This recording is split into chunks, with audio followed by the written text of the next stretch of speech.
Alright, welcome to Old World Gaming. I am currently working on my Night Goblin army. I've got a 500 points painted up at the moment. Did an episode the other day looking at the taking it up to 1,000 points. And one of the key things, having played a couple of games, is I decided I wanted some snotlings. So I put these guys together the other day. Yesterday, maybe the day before, a couple of days ago. Yeah, so this episode is painting these guys. Yeah,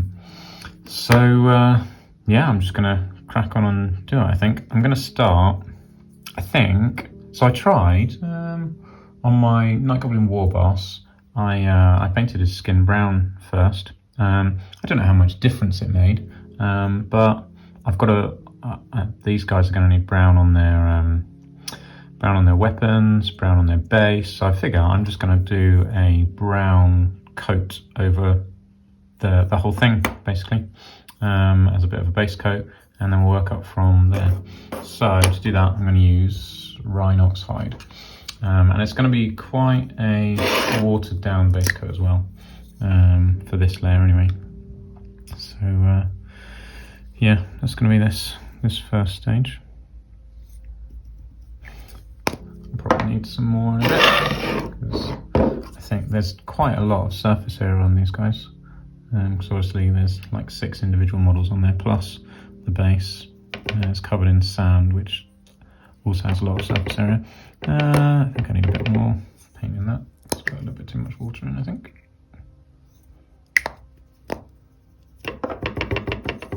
Yeah.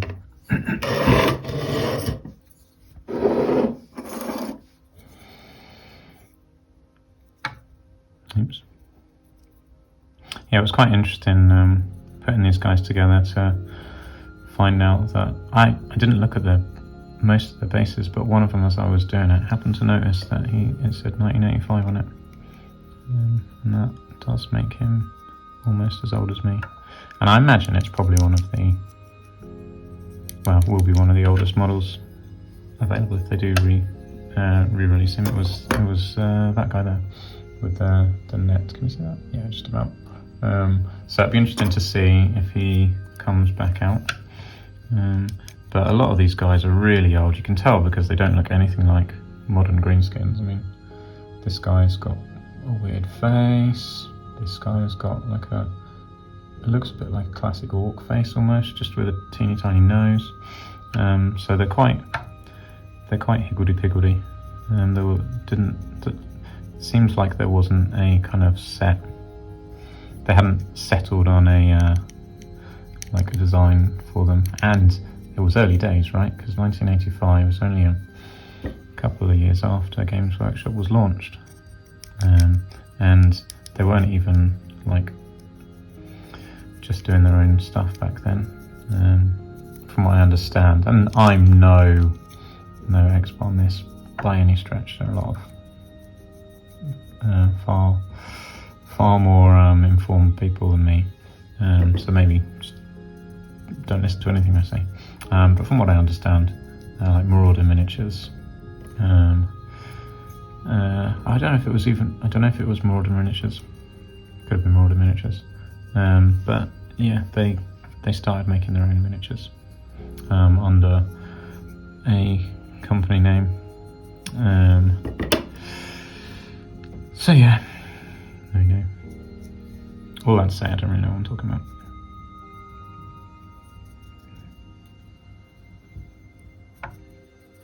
And that these snotlings are really old. I'm trying to remember when they did, they've never, snotling bases, I think, have always been these ones, except when they released the plastics monopose snotling, which I think originally came out in Warhammer Quest. I'm pretty sure it came out in Warhammer Quest, but again, it might not have done, could have come out in something earlier. But the time that I mainly saw it was Warhammer Quest, and then they bundled all of the smaller creatures that you fought as enemies in Warhammer Quest into swarm bases for 6th edition, I think it was. Yeah, pretty sure it came out in 6th. So you had giant spiders, giant bats, snotlings, and giant rats, all monopose plastics. So they did plastic. So I guess that was the updated version of snotling swarms, which is a bit lame because these models are so much nicer than those monopose plastic ones. So yeah, I can't remember if they discontinued these snotlings when they did that. They may well have done. If so, these haven't been out for almost 20 years then. Like, yeah, about 20 years. That's interesting, I've not really considered that. So it could be... Yeah, could you still buy snotling swarms in blister packs? Because these were... When I first started collecting Warhammer, you used to get a whole bunch of these guys in blister packs. Yeah, was it 6th edition? I don't know, I remember working at Games Workshop and someone's mum coming in and buying a couple of blister packs of snotlings. Blister packs, if you're unfamiliar, were like a pouch of plastic with a cardboard back on them. That's too much water again. Yeah, so she bought a couple of blister packs of snotlings to use as advent calendar for him for Christmas. I thought it was a genius idea. I did it for my son like a couple of years ago with these because I've had them kicking around for ages. So yes, that was very cool. But so my train of thought was, have they done any newer models? So yes, they made the ones for Warhammer Quest. I'm just going to say it was Warhammer Quest that they originated in. It may not have been, but that's the furthest back that I know of them existing. They also, when they updated the Snotling pump wagon, which was for 6th edition, that came with a whole bunch of new snotlings, which basically look like small goblins, with like the pointy noses and stuff. We've got them here actually. I think so. Yeah, they're all in here. When I do the episode putting this together, you'll see them properly. But I'll get one out.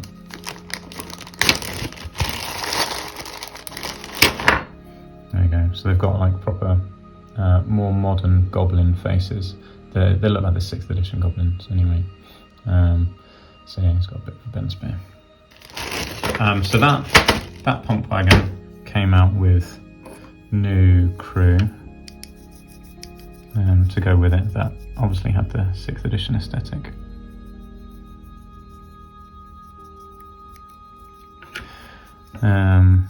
And then there are a few like war machines that had snotlings. So the Doom Diver had like a snotling with a hammer.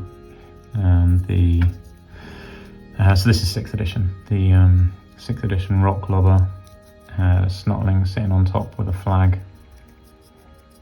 for like wind direction or something. And then I guess, were there various plastic? I don't know if there are any plastics. Wait, I do remember the War Boss, so 7th edition, they brought out a plastic War Boss and Battle Standard kit that had a plastic snotling in. Does the plastic giant come with a plastic snotling? Not convinced about that one. So those are the other snotlings that I recall. And then obviously, more recently, they have released the Snotling Blood Bowl team, which comes with loads of plastic snotlings. So actually, right now, if you want to, and even after these have been re-released, The Blood Bowl Snotling team is an excellent source of Snotlings, and comes with 2 pump wagons, 2 plastic pump wagons. And so that would be my recommendation. If you don't have Snotlings already and you want Snotlings, buy a Snotling Blood Bowl team. 2 pump wagons, and you get, trying to remember how many Snotlings in it. You probably get about 16 Snotlings maybe, which is certainly enough. How many have I got here? 18. So you could make yourself, like, depending on how many Snotlings you want to put on a base, but you could make yourself a nice, like, I don't know, 3, 4, 5, like I say, depending how many Snotlings you want to put on a base. Snotling bases, plus 2 pump wagons, and it's like 30 quid, give or take, depending on which store you buy it from. Obviously, if you buy it from a third party, you get some discount on it.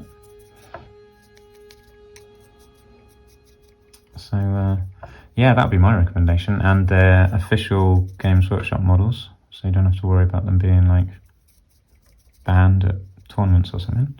So yeah, that seems like the best approach right now for Snotlings. Also, I've noticed on the Mangler Squig that comes with a few Snotlings on it.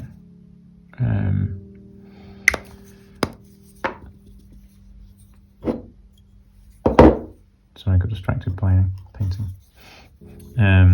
Yeah, the Mangler Squig comes with Snotlings on it. Also comes with like some funky mushroom guys. And there are, like in the Age of Sigmar range, there are like small creatures that I think would work well on Snotling bases. I've seen, as Snotling swarms, sorry. There's obviously various little squigs on the range. I've seen those flying squigs as well, and some weird little. This guy came with a moon with spider legs.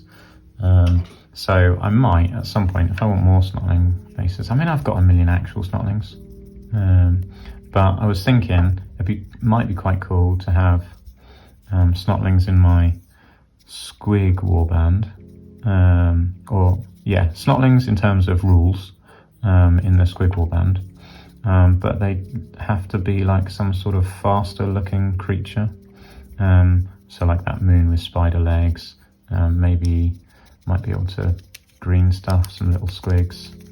I don't know, just something a little bit that looks like it could keep up with a Squig warband, because they look a bit faster than your average guys.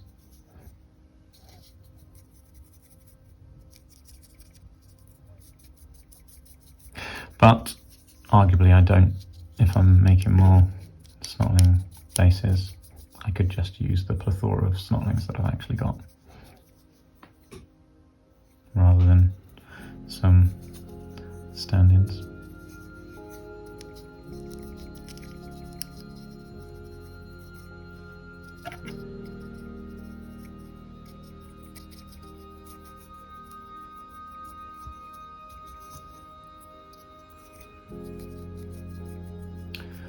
Almost done.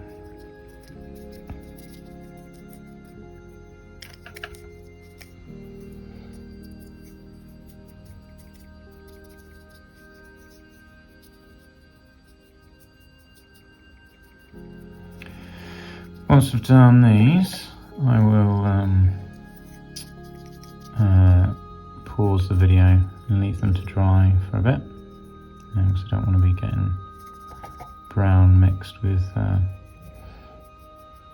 all my other paints. I think next, I was gonna do skin next, but actually maybe I should be doing like the browns and metals and stuff, because I feel like the skin is going to be a relatively neat layer, whereas the others might get a little bit of dry brush action going on, so I'll have to see. Yeah, cool. Alright, let's leave them dry. We'll carry on in a bit. Okay, these are dry now. Right, I think I'm going to do the brown bits first. So, when I say do the brown bits, what do I even mean? I think I'm going to go quite basic and just mix Rhinox hide and Mournfang brown for a layer and see how that does.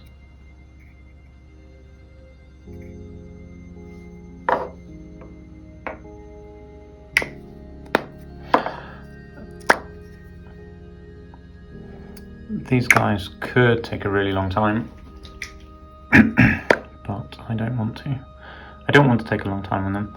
I just want them to look good enough.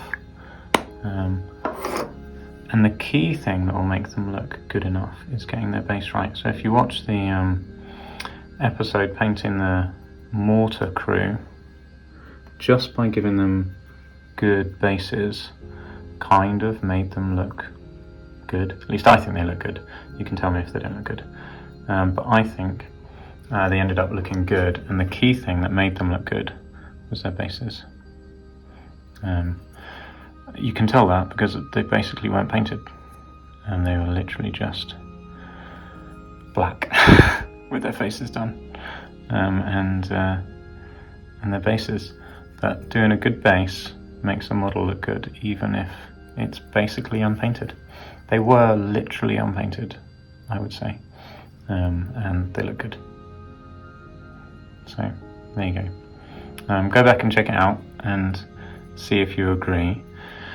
But yeah, they were essentially unpainted, and as far as I'm concerned, they look good enough to be part of the army for now. Sure, they need some additional work on them at some point. Like, I really should add some greens and maybe put some green hats or cloth bits on them, just so they match the rest of the army. But for all intents and purposes, they are essentially done. It'd be good to pick out some rope bits, but even then, because I did a dry brush on them. Let me get a guy. I'm getting distracted from painting my snotlings. Let's have a look at him. Yeah, so, he is just black, but because he's got his base done, he kind of looks alright. Did the silver at the top as well, and mostly his hands. Yeah, he could do with, I don't know, maybe a green sash, maybe his hat can be green, and his horn, I guess that's that drinking horn, probably. But that's probably it, to be honest. We probably won't do much more. I don't know. That'll probably do. Maybe I should paint his neck. That's brown. But yeah. Anyway, I think he's passable. And just due to the fact that I've got so much else to do, it's very likely that he'll get revisited and he's based and he looks good enough. So yeah. This brown, there's not much to it, but by the time I've painted everything else around it, it might look alright. And this guy's got kind of a fur loincloth, so that can go brown too. For most of these loincloths, I'm going to paint them red because they're part of Gitrak's warband, as much as a snotling can be part of a warband. But yeah, but he's definitely got fur for a loincloth, so he's going to go brown. Right, that's that base worth of brown done, and I probably won't go any higher on the brown. Maybe once I've finished, if I think the brown could do with another layer, then I'll do another layer, but I probably won't.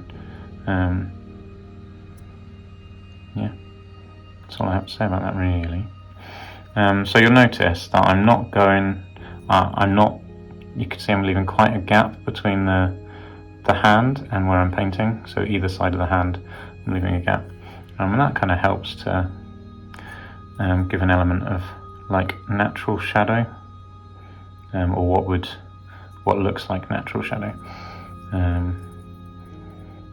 just things naturally cast like a shadow close to where they touch stuff.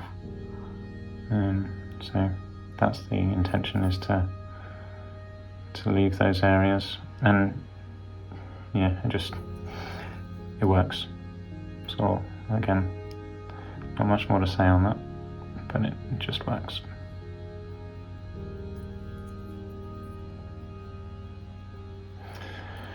Don't know what colour to do his sack. Feel like it should be like this Beyblade brown colour. That'll take a little bit of work to make it look nice though. And how much effort am I willing to put in? Whereas with the brown, it won't take much effort at all. So I might, tell you what, this will probably get a second coat of brown on it then. So I do this as a first layer. Wow, I say first layer, it's already been painted black and then Rhinox hide. So this is a third layer. What I mean is a first proper layer of colour, because I see the Rhinox hide essentially as a base layer. And this is like a proper coloured layer. I don't know if I'm looking around. Oh, he's got another pouch down there. How much stuff is this guy carrying around? Like another sack. A little pouch of things. Alright, well, I don't know what colour I'm going to paint that. I honestly don't know. Right, let's get some more brown out because we're running out.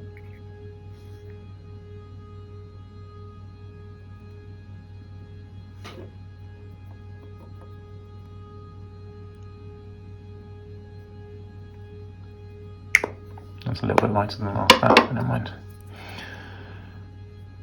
It matters not. It's not like all the wood's going to be exactly the same colour.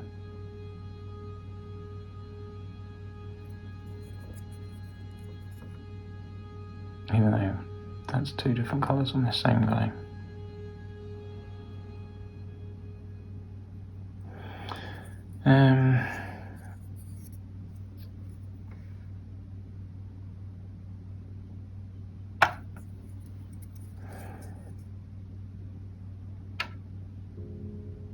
Some of these are really hard to get to, but that's why I kind of did the brown, because the browns kind of looks like a shadow of any colour, which I guess makes sense because you mix colours, all the colours together, you get brown. So that feels right.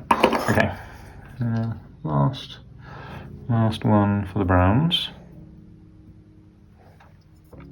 What we got? Going over the mace at the back. It's quite a hefty looking mace. I'm surprised he's holding it so well. Looks pretty heavy. At the same time, looks like kind of a drumstick or something that, like a baby's rattle almost.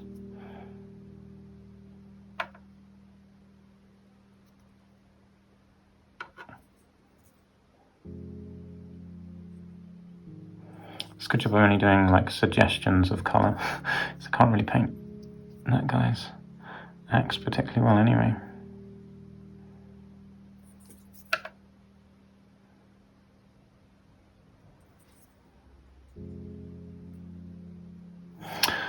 It's going to be nice having a unit of snotlings. Painted unit of snotlings. They honestly are incredible.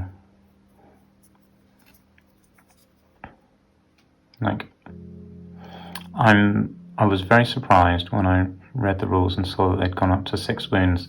It did make me go back and check all the previous army books from like 6th and 7th edition to see how many wounds they had before. And it was like, I can't remember which way around, but one of the editions they had 3 wounds and another edition they had 4. So yeah, it was quite a surprise to see them with six wounds in this edition. But yeah, I mean, it makes them excellent very solid unit. Surprisingly solid unit. So the reason they're a solid unit is because they're immune to psychology, which means they can kind of, they don't have to stay in range of the general, because they're not going to take panic tests. So that's like one of the worst things about a goblin army is panic tests, because they've got such poor leadership. But these guys don't have to take panic tests, or fear tests or terror tests. So that is excellent, because it means they can kind of like, they can go off on their own. Now they're generally not, like I wouldn't use them on their own, but you just don't have to worry about them staying within that leadership bubble.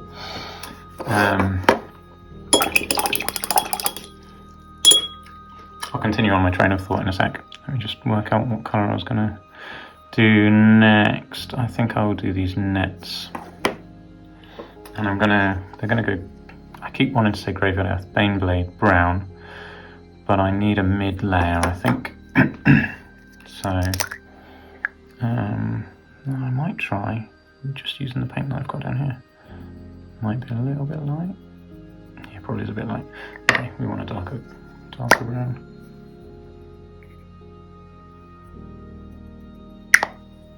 I've only got 3 nets. I definitely don't need this much paint.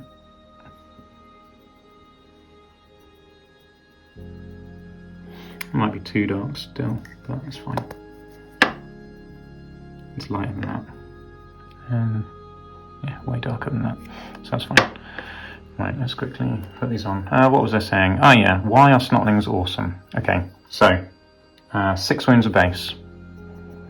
Minimum of two bases in a unit.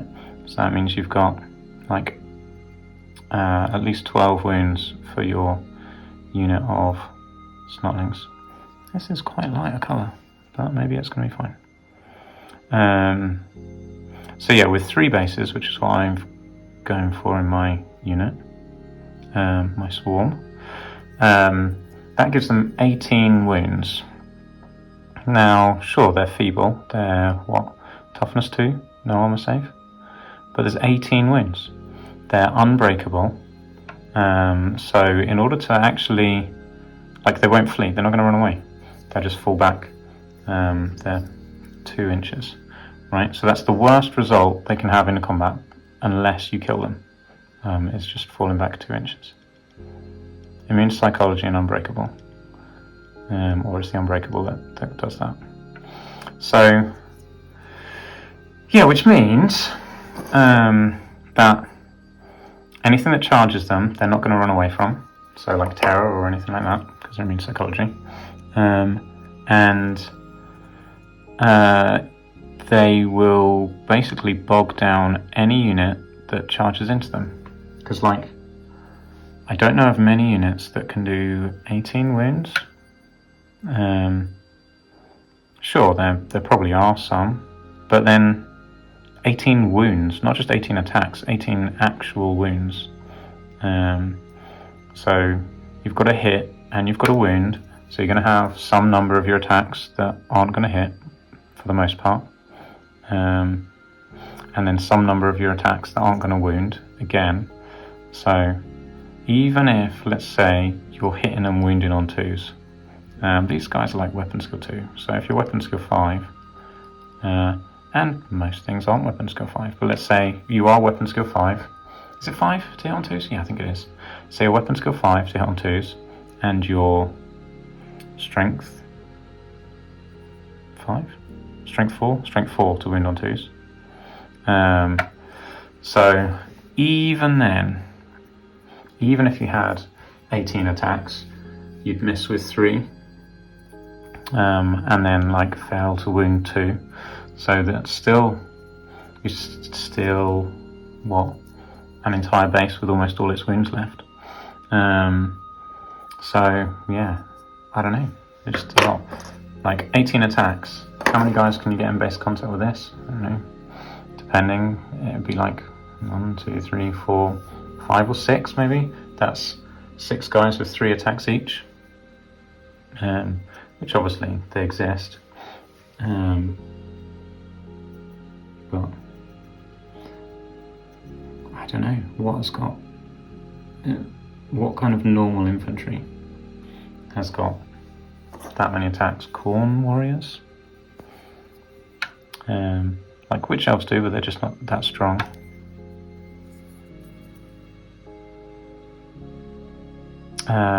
War dancers? War dancers, good. But really, you're going to charge snotlings with war dancers? Probably not. With elves, you can pick and choose who you want to fight, and you probably don't care about the snotlings. Whereas snotlings are essentially going to be baiting, I don't know, whatever unit I want, actually. pick a unit, bait it, jam it up with snotlings, and then what I'll be doing with my army is then charging in the side with squigs. Because squigs are also excellent. Oh, there's his hand there. I didn't see that's his hand. Oh, there's a hand there. Hands everywhere. I mean, I guess it makes sense. It's got to be holding it somehow. Yeah, squigs. Not just squigs, but squigs with war bosses on giant squigs. And there's a few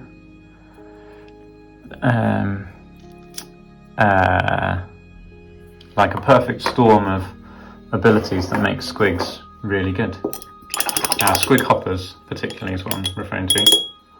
Random movement that now happens in the compulsory phase, and you don't have to declare charges with, and you don't have to pick a direction before you roll. You roll after charges have been done.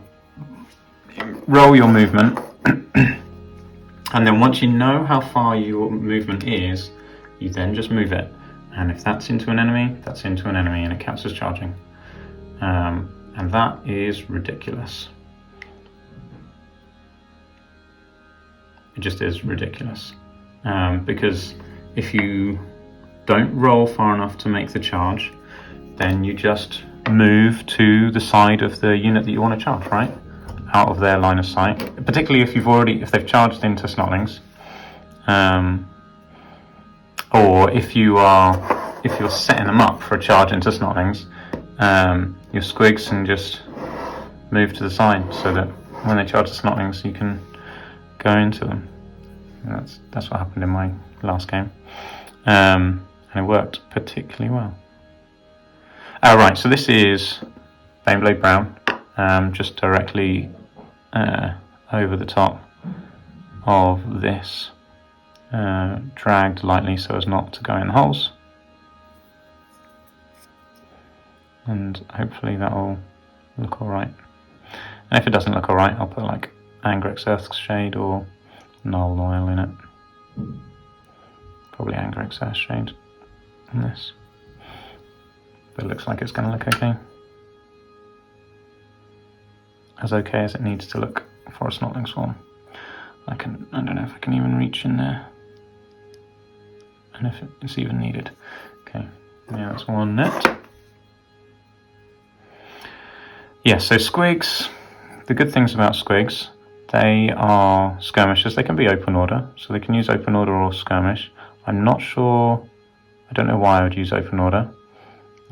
Sure, you get the rank bonus, but I'd much prefer the flexibility of being a skirmish unit. I guess you can disrupt your opponent if you charge in open order, but again, I think for the most part squigs are going to do enough damage that they don't need to worry about disrupting their opponent. Maybe, I don't know, maybe they should. Maybe that's the benefit, is the disrupting, assuming I'm getting in the flank, obviously. But they're strength 5, AP -1, and they've got armor bane 1, so that's pretty sweet. And they're strength 5. Did I say that already? They're strength 5, which is very good, particularly if you get the charge. They've got impact hits, so they do a strength 5 impact hit, plus they've got... Do squigs have 2 attacks? I think squigs have 2 attacks. I'm looking that up now. That's what that sound is. Me getting books. Blah blah blah. Goblins, night goblins, trolls, orc boys, spider riders, squig hoppers, squigs. The squigs, yeah, squigs have got 2 attacks. How awesome is that? And they're initiative 4 as well. Weapon skill 4, initiative 4, strength 5, 2 attacks. Squigs are just good. They've got huge gobs, which is armor bane 1, and -1 armor. So, yeah, very good.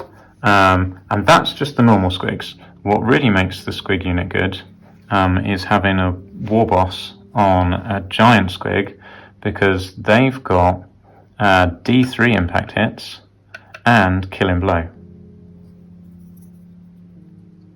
That was paused for dramatic effect. Killing blow. And that's just cool. So they've got D3 impact hits, plus they've got 3 strength 5, so D3 strength 5 impact hits, plus 3 strength 5 killing blow attacks. That are probably AP2. I should have looked that up as well.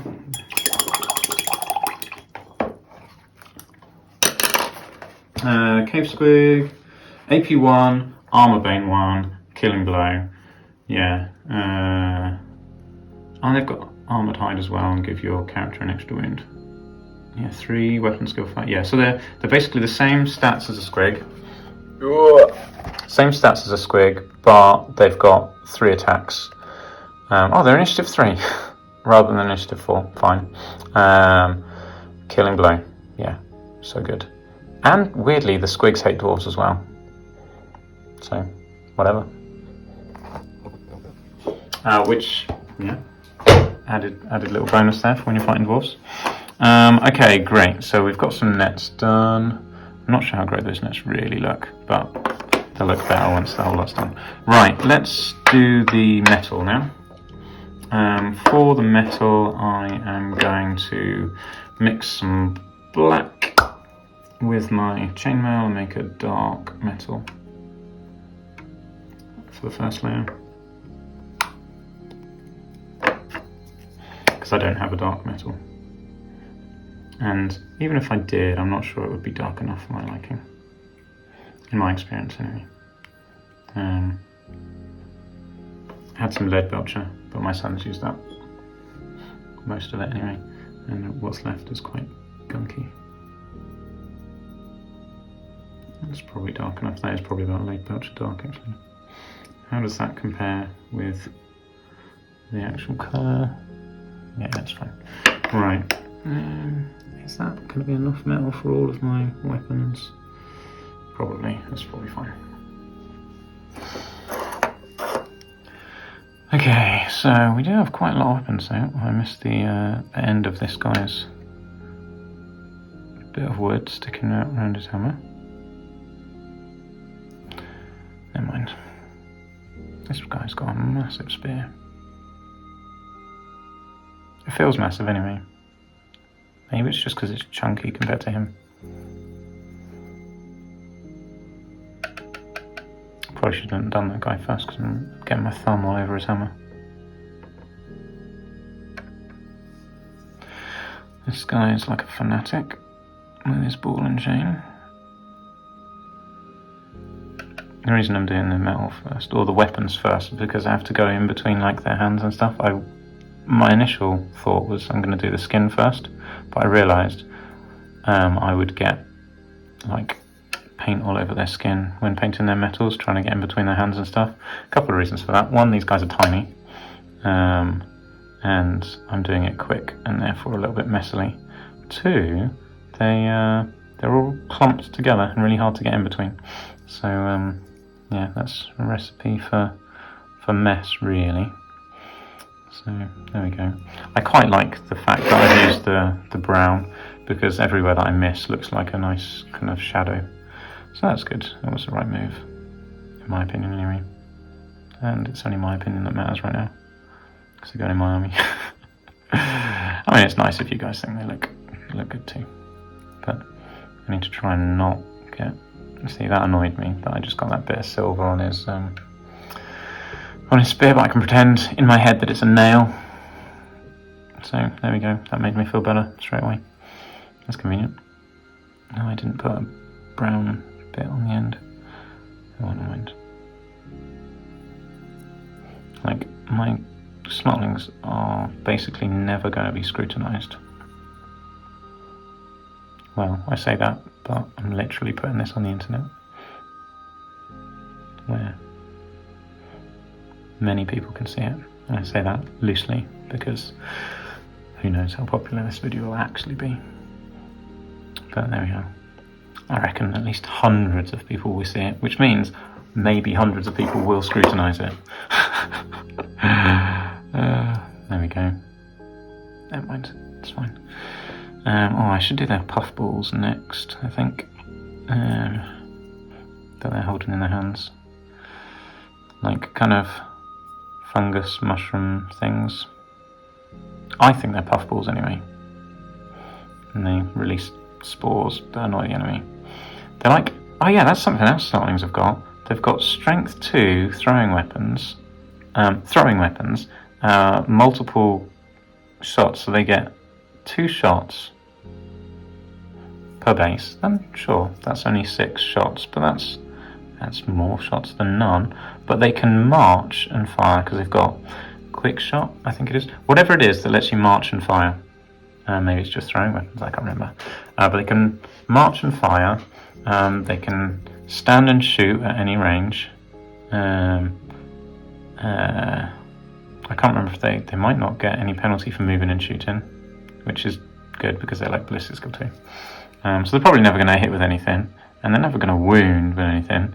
But the fact is, they can march and shoot, and they can stand and shoot. And seeing as they're going to be charged a lot, standing and shooting may actually do a wound every now and then. So not to be sniffed at. Free wounds. But yeah, I mean, it was an interesting little tidbit. But yeah, they probably are just too useless at actually hitting anything for it to have any effect in any game ever. But that one game where like I take out a Chaos Knight on the charge by accident with a puffball, I'm going to be happy. It'll be a great day. A glorious occasion that will go down in the annals of snotling history. Snotling history doesn't last very long, so it won't be remembered for that long. But for that day, there should be much rejoicing on the snotling front. That one thing that they killed ever with a mushroom that they threw at someone's head. I'm actually well looking forward to that day now. It will get. That'll probably make a short. No, it won't make a short.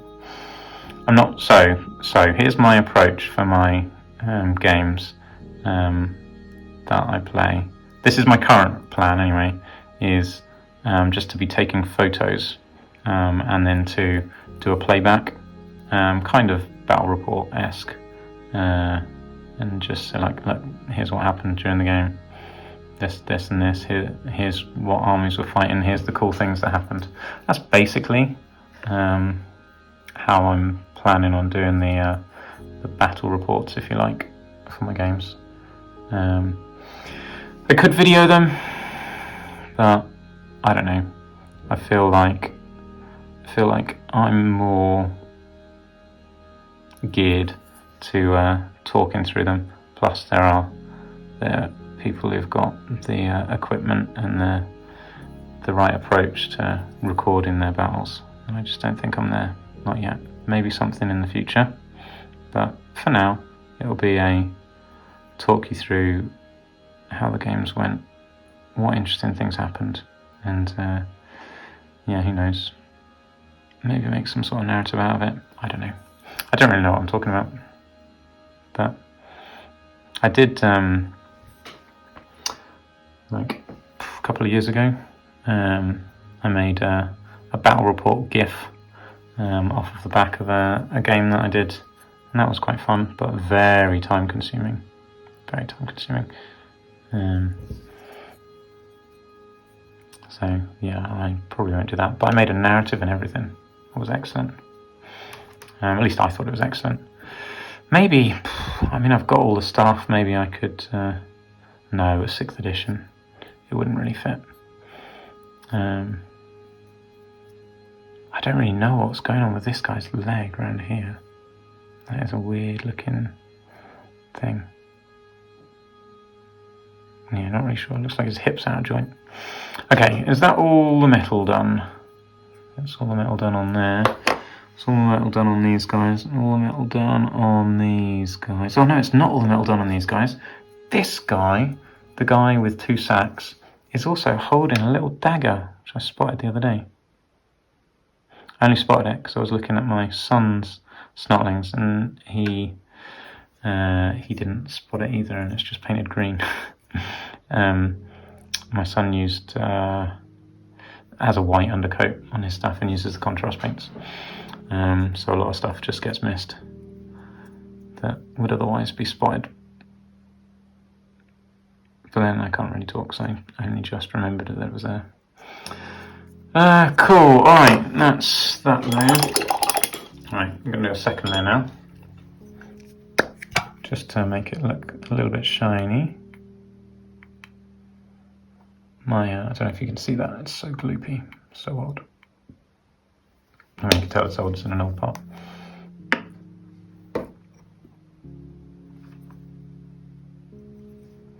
Need some water. I don't know how much difference this is going to make, because I'm not sure I made the first layer dark enough, really. Never mind. Which one did I do first? This one? I feel like I did this one first. Yeah. Is this going to make enough difference? Ah, yeah, it does. Makes enough difference. Great. I've got way too much on my brush, though.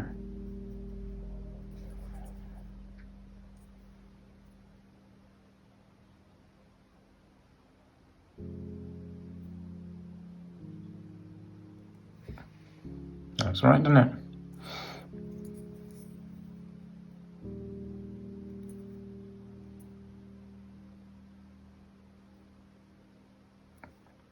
Okay, what else we got? This guy's got a ball and chain.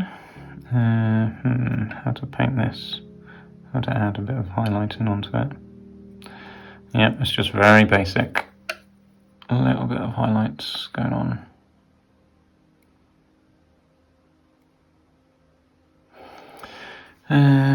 Which is the paint I'm using? This one.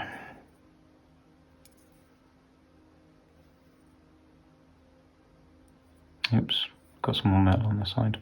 That's 9. Can't pretend that one's a nail, because that doesn't look like a nail. Okay, what else we got on this base? This guy's axe.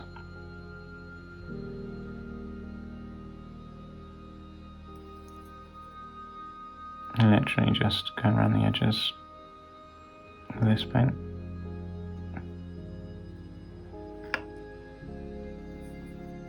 That'll do, I think. And then this guy's dagger to his hilt.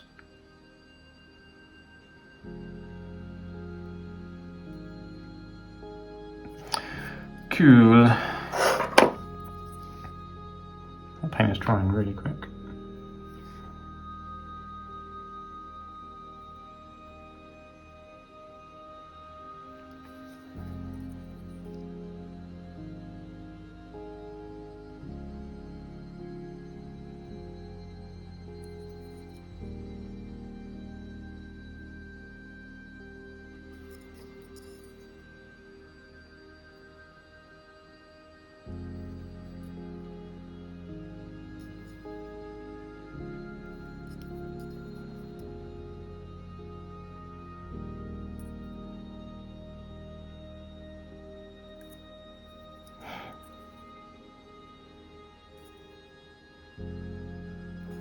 I'll put some music on this to fill those voids. That was a little bit of a dead patch. Apologies, just thinking about painting. And the fact that my paint's drying. Maybe I should try out a wet palette.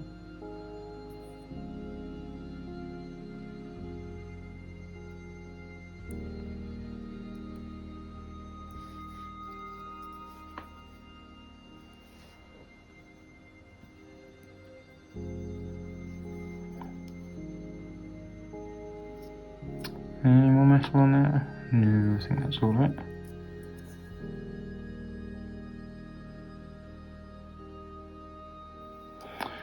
And then this one.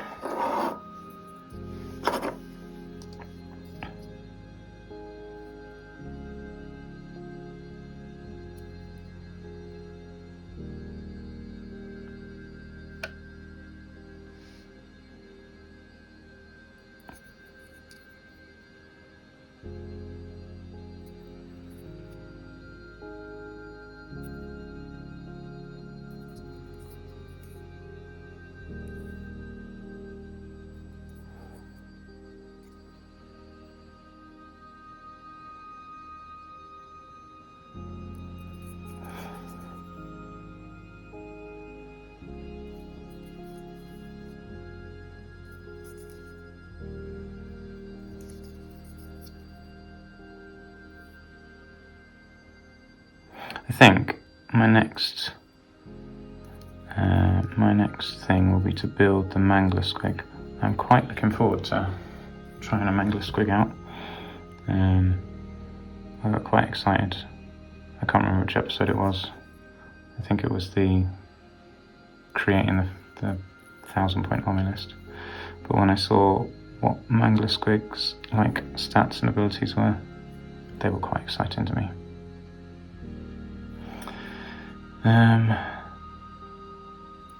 Yeah, they're just like the squigs level up each time. So a normal squig, impact hit, 2 strength 5 attacks with like some AP and armor bane. Then giant squig, D3 impact hits, 3 strength 5 killing blow attacks, and then the colossal squig is like, I can't remember, D6 attacks, D6 stomp attacks, D6 impact hits, I don't know, something like that. And it's just like each time leveling up, killing blow. Yeah, so it just gets better and better and better. So I improved, so I'm quite looking forward to trying them out. Alright, that's the metal done. That metal actually looks pretty good for a quick job. Okay, so we've got the metal. We've got the nets, we've got the brown. I'm going to give them red hats, red loincloths. I need to, mushrooms, that's what I said I was going to do next. Right, I'm going to get purple mushrooms. I say purple, I want it to be a really light purple. Not like this deep, rich purple. This, in my mind, is dark elf purple, isn't it? Lich purple. I don't know why it's called lich purple. In my mind, it's always been dark elf purple, even though it's always been called lich purple. But it's dark elf purple. That was my first army was dark elves, and I collected them because they came in a purple box. That was as far as my choices went. Although, saying that, the first model I bought was a Dark Elf Assassin, because Assassins are cool. They look amazing, and the idea behind them is cool. In game, they have always sucked. Worst thing. Dark Elf Assassins. Just like in Blood Bowl, they suck. It's very disappointing, like being the coolest things. And you know what's always disappointed me? Is they've got like the best ballistic skill in the game, and then they can take like a crappy crossbow pistol or throwing weapons. Like I want, give me a repeater crossbow with a Dark Elf Assassin so they can shoot 24 inches behind cover at long distance, having moved, shooting 2 shots and still hit on 2s. That's what I want. Let me snipe characters with my repeater crossbow, even though I know it probably won't kill them. I just want to be able to do it because it feels like they should. Like ballistic skill 9, well they always used to anyway, I don't know what I've got now. But it just makes me sad. Such incredible marksmen who don't get to use it. I think possibly in 5th edition they did.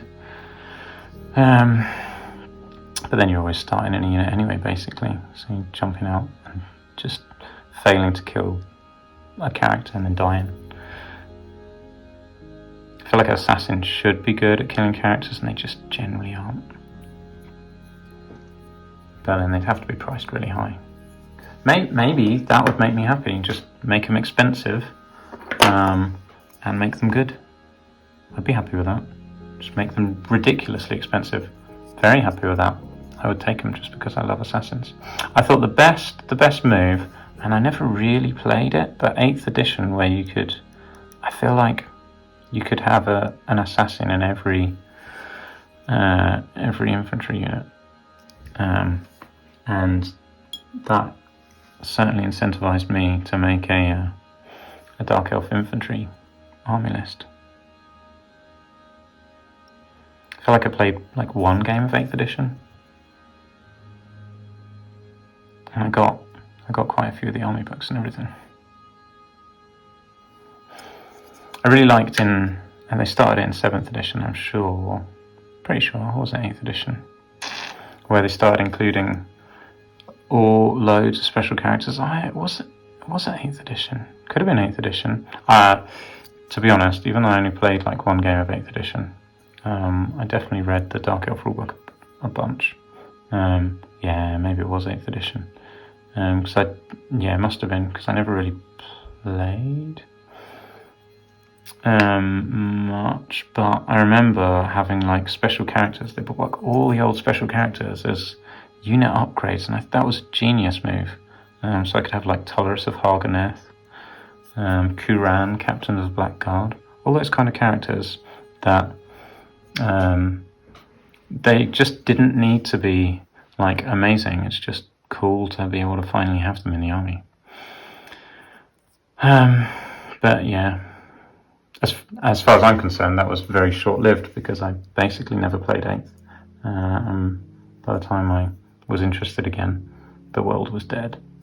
So yeah, that was sad. Right, it's just these two guys with the puffballs. Let's use bone. Where's bone? Here's bone. I'm going to highlight up. So from this dark purple, I'm now going to highlight from that.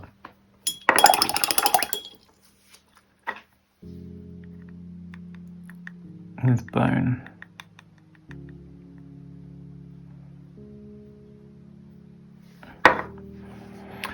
It's an unnecessarily large amount of paint.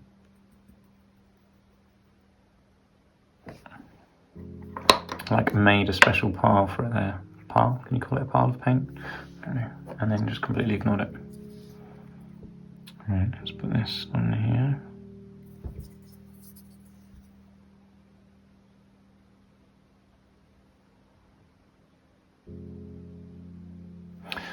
So that first layer that I just did, I'm probably just ignoring that, painting straight over it.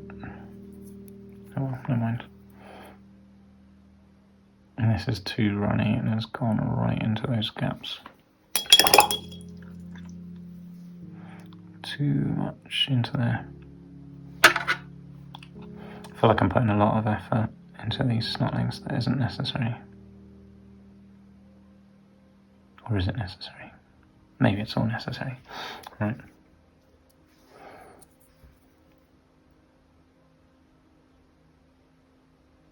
Once we've done these, I'll then do all of the cloth that's going, like the Baneblade brown colour.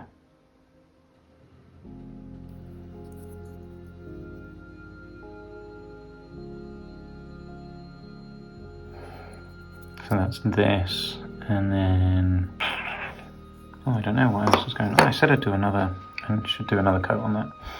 Maybe it's just that actually, because I did the nets already. I decided not to do that one, so maybe it's just that. That's fine. Makes it easier if it's just one.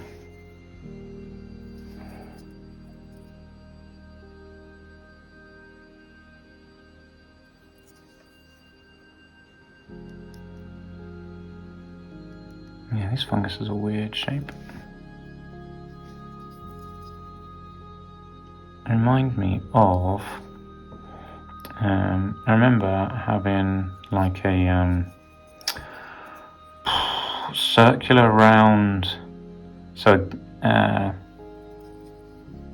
like a catch type game as a kid. You know when you go camping and you get those outdoor games, like a bat that was probably the size of a plate, and made of plastic, and a ball that went with it that was essentially had loads of suckers all around it, and you just lobbed it at each other, tried to catch it on your bat. Anyway, that's what this reminds me of, because it got like these suckers coming out of them. That's what it looks like anyway. If anybody knows that kind of game that I'm talking about, pop a comment in and help me not feel like the only person.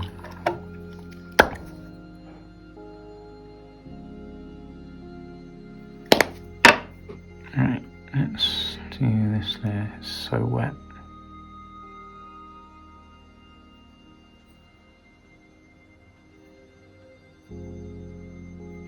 My bone is really rubbish. I should definitely buy a new one at some point. Again, it's old. Grittiness. Right, let's see. Can I paint some stuff in here without it looking jank? There we go, some specks. That'll do. That's about as good as I'm going to get, I think. Just some specks.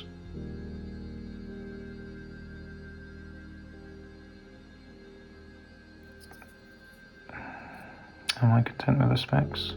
Not really, but I have to be. It looks kind of brain-like now, which is fine. I mean, this actually does just look like a brain that he's holding.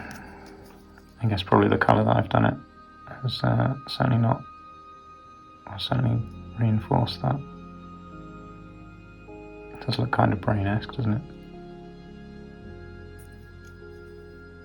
Particularly he's holding it above his head. This looks like it's his brain.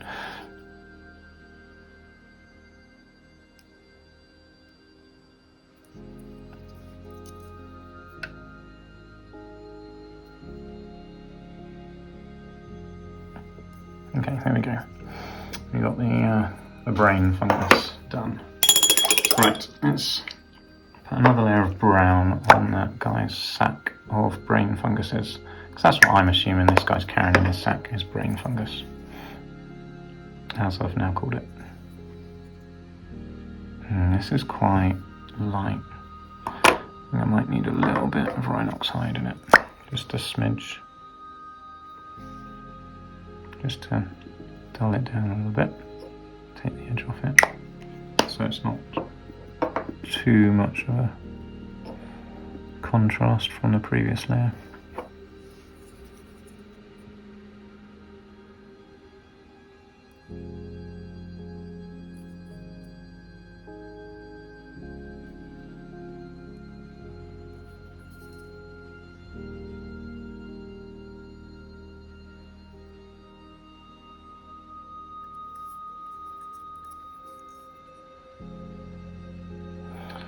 And just pick out a couple of these lumps, I guess. Lumpy lump, lump, lump, splodge, splodge, splodge, splodge, splodge, splodge, splodge. There we go, that'll do. Let's put some brown into this guy, because I forgot. Oh, I can cover up these silver bits. That makes me a little bit happy. That's good. I'm going to put some brown into there, because I forgot about that too. Anywhere else that I forgot to put brown on the end? This guy. Yeah, we're good. Right, okay, great.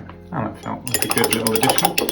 Right, so now it is skin and loincloths. And then, oh no, I said I was going to do his thing. Right, so we're going to go with Baneblade Brown and Black as the first layer.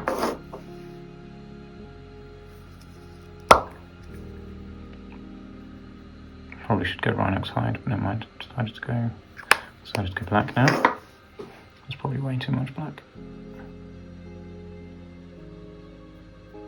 Yeah, just needed the tiniest bit of black.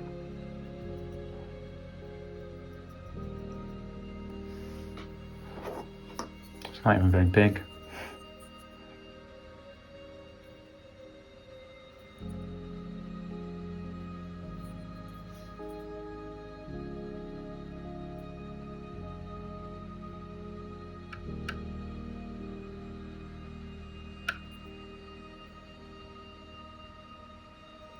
I just had a look at my phone to see if I was actually recording. Imagine that. Imagine if I'd done all this and not done any recording, and then I'd just be like, oh, so turns out I hadn't recorded any of what I've done so far, and yeah, here we were at. That'd be lame. That would annoy me greatly. But I'd get over it. But think of all the wonderful conversation you'd have missed out on, and all of the beautiful techniques like painting my brain. You wouldn't have seen it. Then what would you do when you came to paint your mushroom brains? That's assuming that they actually do re-release any of the ones with mushroom brains. Oh, let me look. I do have that up on my screen somewhere. Where is it? Here? Let me have a quick scroll. None immediately showing them throwing those puffballs. Oh well, it probably will. It does look like some of those snotlings are really old, and some of them are the newer ones off the pump wagon. Interesting that they've put them in bases, and they've got different paint jobs as well. So they're definitely those snotling bases that show. So I'm looking at the Warhammer community article saying that they're bringing all the old metal stuff back. The snotlings on their bases, not only are they different eras, but they've also got different paint jobs. So they've mushed them together and like snapped them off of somewhere else and glued them onto the same bases. So they've got two completely different paint jobs on the same basis, and then they must have stuck them on and rebased them. So yeah, there we go. Right, let's do the next layer, which I think is probably just going to be straight Baneblade brown. Doesn't need any mixing, apart from maybe some water. That's fine. So, Baneblade brown.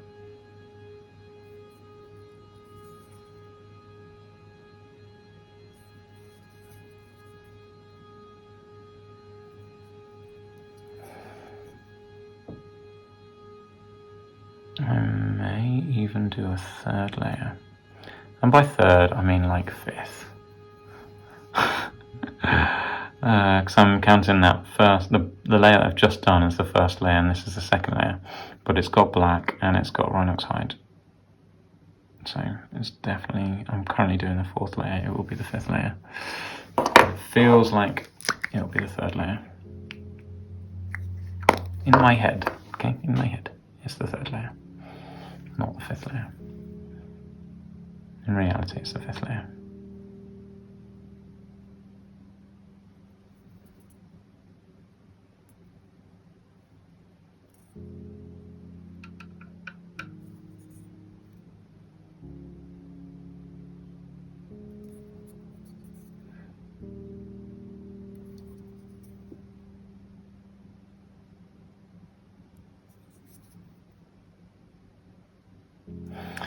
Right, let's get some white going on for the next layer.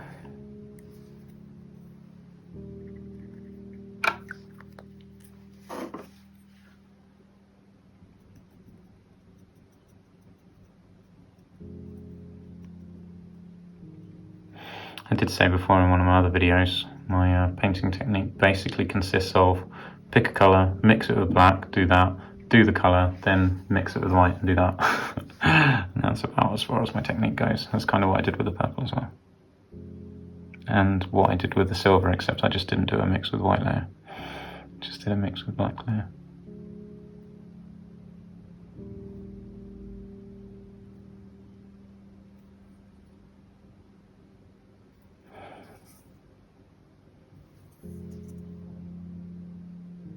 This is probably too much white in here. Not as subtle as I would like, but it's fine. I'll go over it.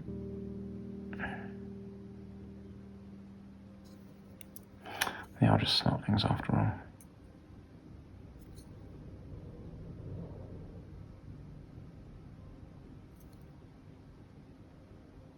I don't know what I mean by that. Do I mean they don't deserve a good paint job? They're still in my army. So it's not like my army doesn't deserve a good paint job.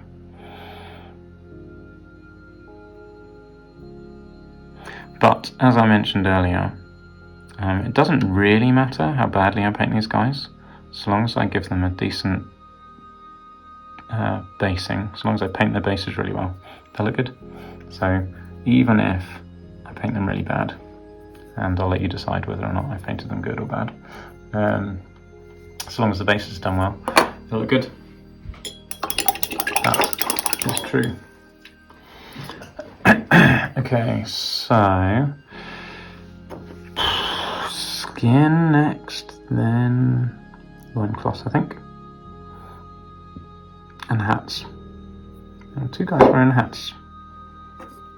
Out of all of these bases, only 2 guys wearing hats, and they're standing right next to each other on this one base. There we go, never mind. Green, right, where's my green? Here it is. What's this? Castellan green. I'm basically just going to smother this over all the guys.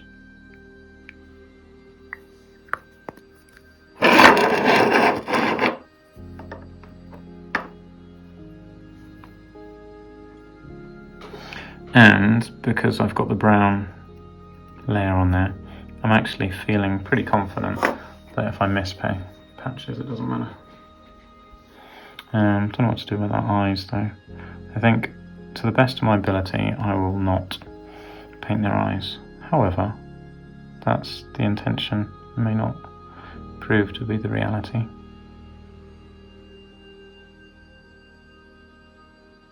We shall see. I mean, I don't have to paint messily. That is a choice. It's always an option to just paint them well.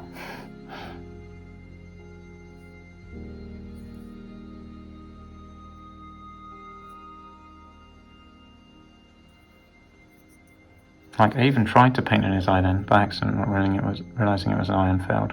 So, that's good. Being bad at painting pays off sometimes. No, I think that's unfair. I don't think I'm bad at painting. But I was being a bit slapdash. Which is probably a fairer way to say it.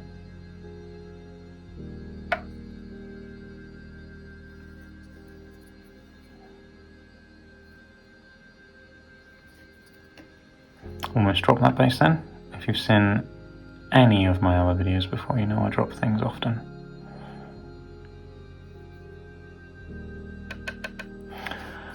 I dropped both of my trolls. Broke the head off one of my trolls. I had to repaint that, glue it back on, repaint it. And then dropped the other troll and like chipped his ear and his hammerhead that I literally just painted.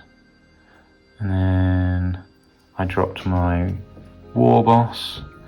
Did I? I don't. It was quite early on in the paint job, and I didn't. None of the paint flaked off, I don't think.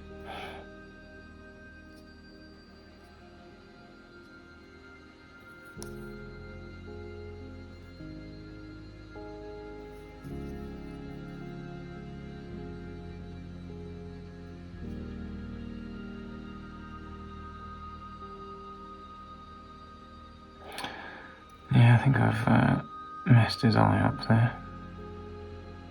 And that eye. Oh well, never mind. He's only standing right at the front of the unit. No one will ever look at him. Except he's basically the only one anyone will ever look at. He'll probably do a good job in his eyes later. When we get to the eyes, I have to sort them out, make them look alright.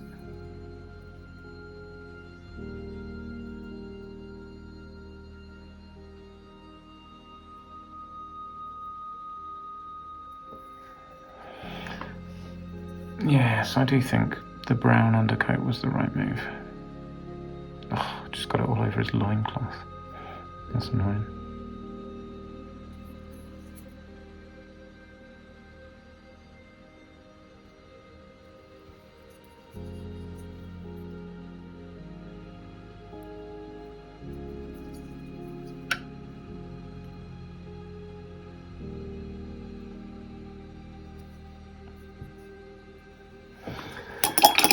Can we fix his loincloth a little bit, just so I don't have to put the effort into repainting it too much?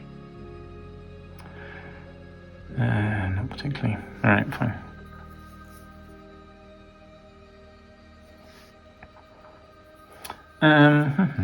Okay. Next dude, this guy. He thinks he looks buff.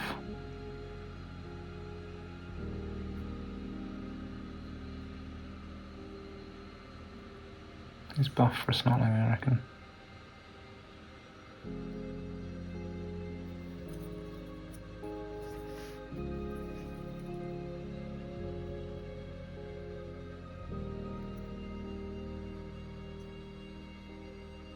When this guy grows up, he wants to be an orc.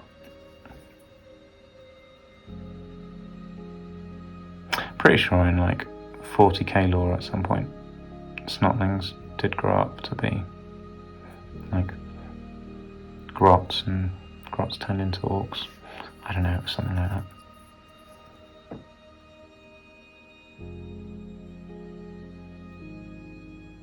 Could be making that up though. Probably making that up. I don't really know what's going on with his thumb there.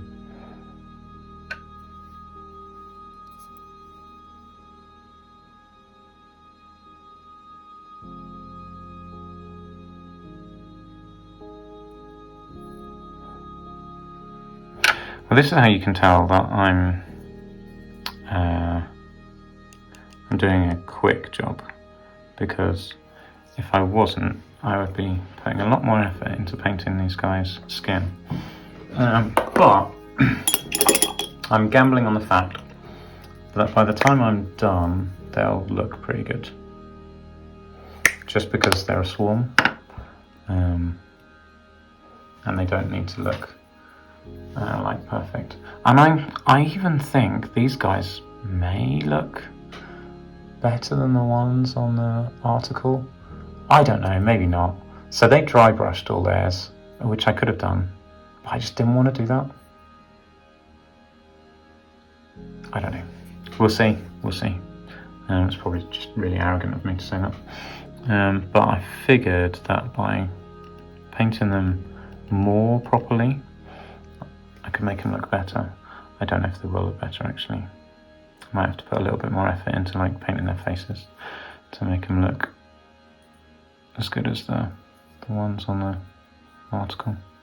I don't know, I feel like I just put too much water in this now. I got cocky.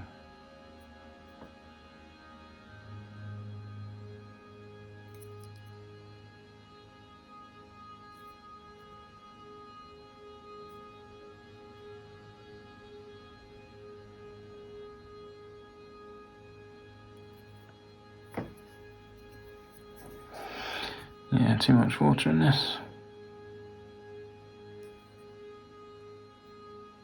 But maybe it's alright. Maybe it's fine.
too much concentrating, not enough talking.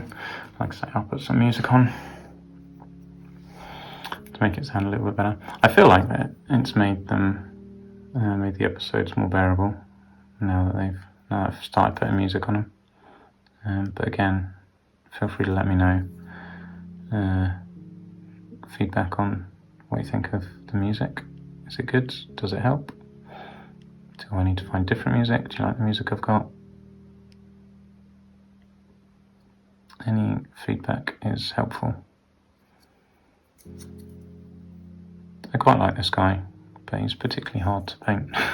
But I'm just looking at him and liking him.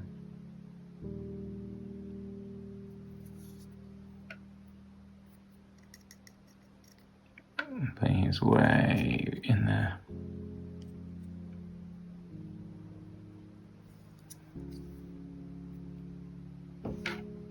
Just realised I wasn't particularly painting him on camera either. Apologies.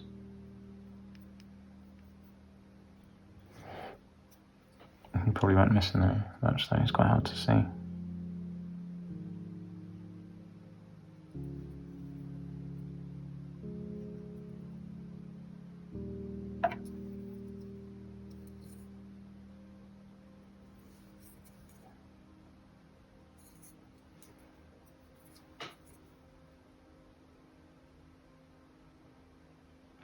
Easier to paint from the back, that's for sure. Without all his mates in the way.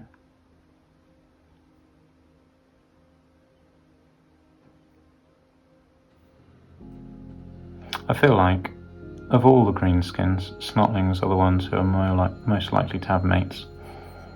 I feel like goblins are a little bit vindictive. Maybe orcs have mates as well, actually. Maybe it's just goblins that don't have mates. They're just all backstabbing. Too cunning. It's hard life being a goblin, I reckon. Snotlings have fun, orcs have fun. Goblins probably have fun, but you've got to watch your back too much as a goblin, I reckon. Particularly as a goblin boss.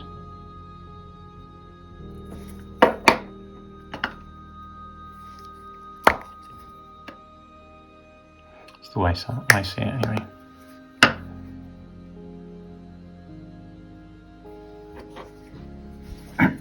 Or how I interpret the lore.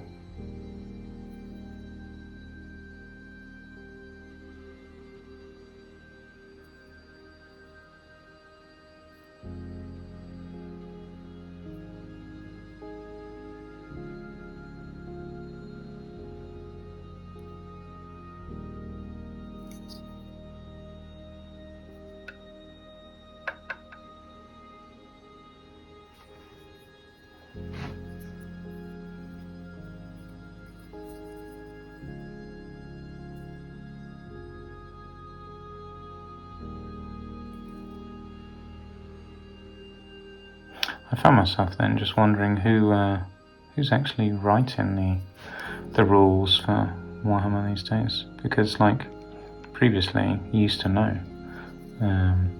I guess there was a round table the other day in Warhammer community that had like the names of the people who were writing it, so probably does say on there. But like you'd know it was someone like Rick Priestley or Thomas Pirinen, Gav Thorpe, these kind of people. But I don't know who has done the Old World. And that's probably on me. But I feel like it was a little bit more publicised previously. Maybe. Was it? I don't know. Maybe I didn't know at the time. But then I guess I used to read White Dwarf a lot. And it was all like in White Dwarf. Don't know how much it's been in White Dwarf, because I don't read White Dwarf these days. But that's because I've not really been interested in any of the content in White Dwarf. If they start putting Old World content in there, then maybe it'll be more interesting. And maybe they have done. I've just not bought any White Dwarfs to know, I guess. Let me know, is there Is there old world content in White Dwarfs? There'd have to be old world content every month, I think, for me to start buying it again.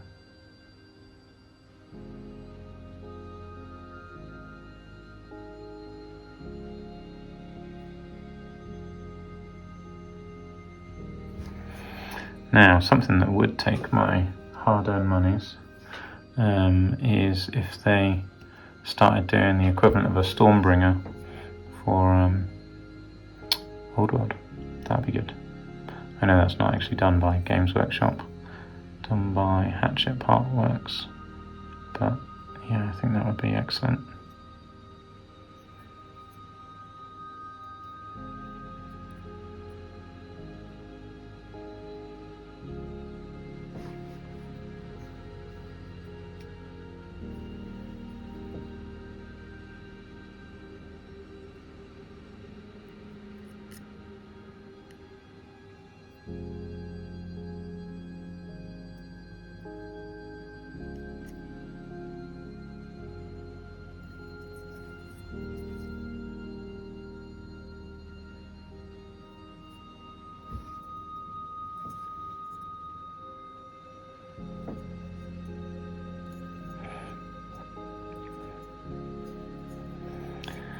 I've always wanted to do a cool campaign like the ones in the classic General's Compendium. That was very cool. They had loads of different campaign types in there, and I always wanted to do something like that. Just need enough people locally who play regularly to actually do a good campaign. That is not a thing just yet, but one day it might be. If I can recruit enough people locally to play Warhammer with me, then maybe that can become a thing. That'd be good. Enjoy that.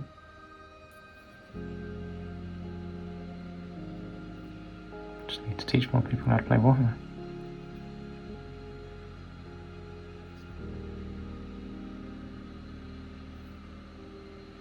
That's been a problem, which is why I'm so pleased for The Old World to come out, is because it's very hard to teach, like your friends, how to play a dead game, because then they can't really get into it. Whereas now, because Warhammer's re-released, they can buy the rules, they can buy the models. I say they can buy the models. They've got a couple of armies they can buy the models for. Obviously at this stage it's still limited. I guess it is still a little bit hard for new people to get into the game unless they particularly want to do Bretonnians or Khemri. Obviously Orcs and Goblins will be out in the next month or so. I wonder when they're coming out. They'll probably be out this month, won't they? And then it looked like there was a dwarf teased in the rumour engine, a dwarf axe head. So they'll be coming out next. I feel like we know dwarves are coming out next. Do we know that? I can't remember if that's official or not. I just feel like that's what I'm expecting to come out next is dwarves. But I don't know why. Can't remember if I read it on an official source or not, or if I've just made it up. Oh, people's speculation has worked its way into my brain. That is an alternative option.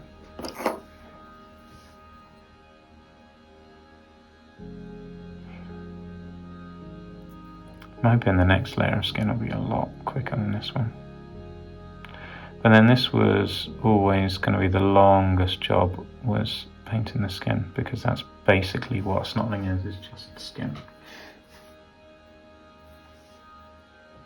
In terms of, like, they don't really wear clothes.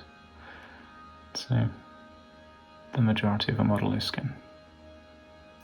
So it makes sense that this would be the biggest job. So this guy's scratching his butt.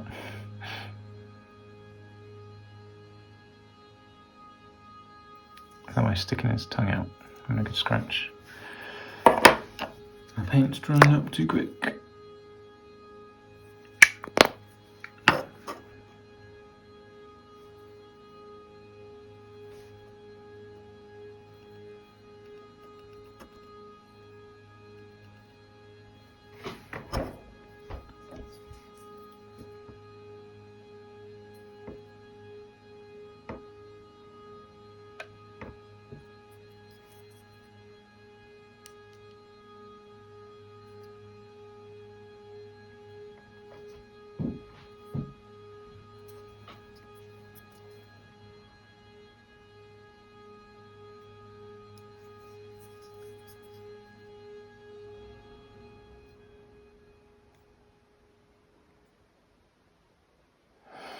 Yep, definitely having this brown layer was the right move.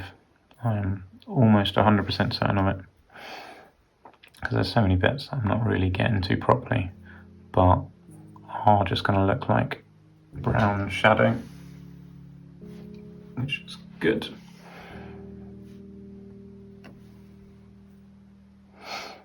Yeah, pleased about that move.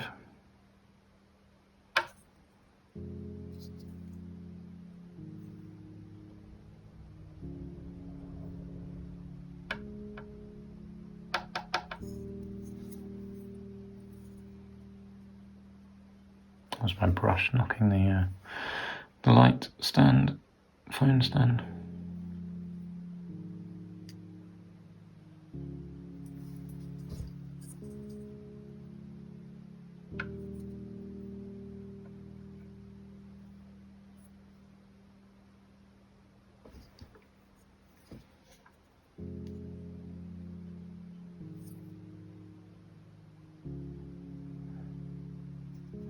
These guys are going to look cool when they're done. It'd be cool to have, you know, snotlings. Did I mention how good snotlings are?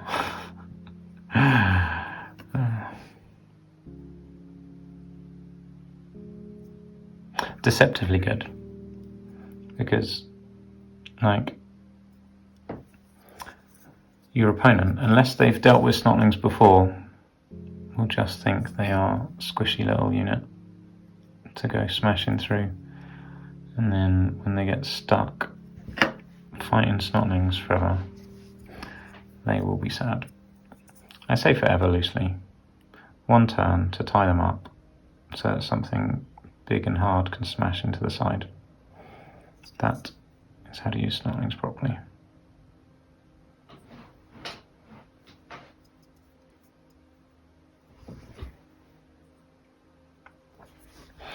Yeah, I don't think the snotlings are actually ever going to kill anything. I think that's, you've got to set your expectations accordingly with snotlings. Expect them to die, but expect them to take a little while dying. That's kind of the expectation level set. They will die, but they'll die slower than you think they will. Just notice this guy's got like human-shaped teeth rather than the modern goblin sharp pointy teeth. I guess they probably all do.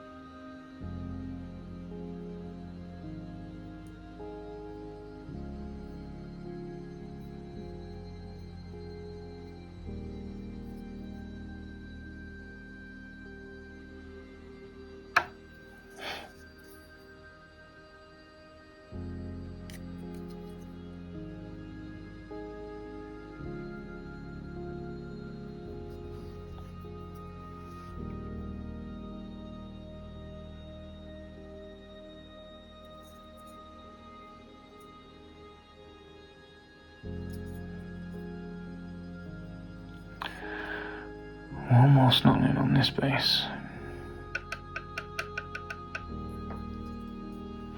It is a little bit of a tedious task, this, but there's a lot of snotlings.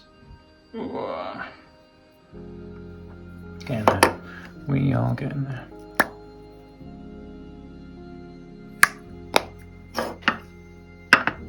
Been through a lot of green paint, but there's a lot of green snotlings, so I guess that's to be expected.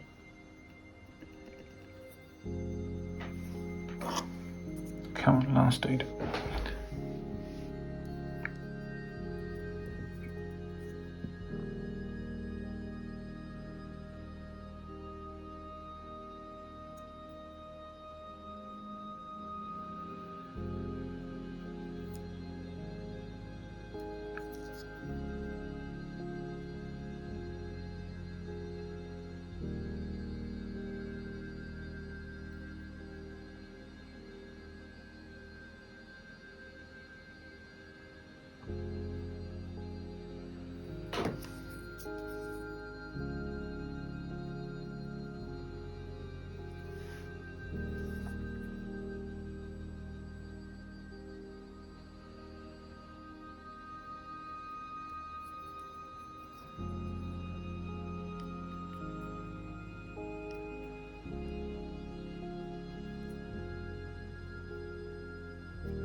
So I was just reading the Lore of the Old World for my Lore of the Old World series, and it's talked about the next, or the current champion of chaos being Asvar Kull, who I think is the Chaos Warrior off of the 6th edition army book, the guy on the orange background, that I just put on a short video, actually, one of the Chaos short, that one, I think that's Asvar Kull.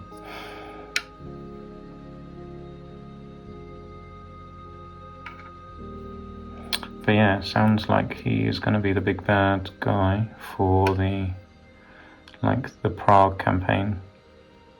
Basically, it sounds like they've set up the storyline to have a siege on Prague, led by Asvar Kull. Looks like the Kislevites are going to get involved with Alexis, the prince. Sounds like he might try and unite the Empire.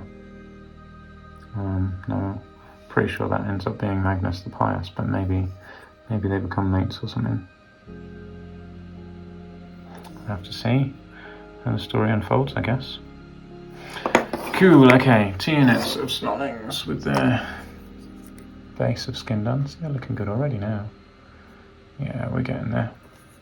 We are getting there. Layers. So I'll do a second layer of skin on these guys, which I don't think will take too long. Then we'll do their hats and loincloths in red. We need to do their teeth and their eyes, and then it'll be basing them. That's the progression that I'm expecting to take. So yeah, this round of stuff is the longest one. I just realised that this guy's got a satchel. Okay, so he's got fur loincloth as well. Well, I can get red now.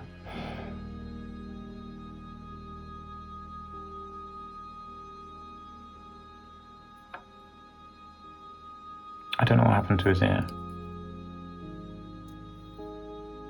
Maybe it's a miscast.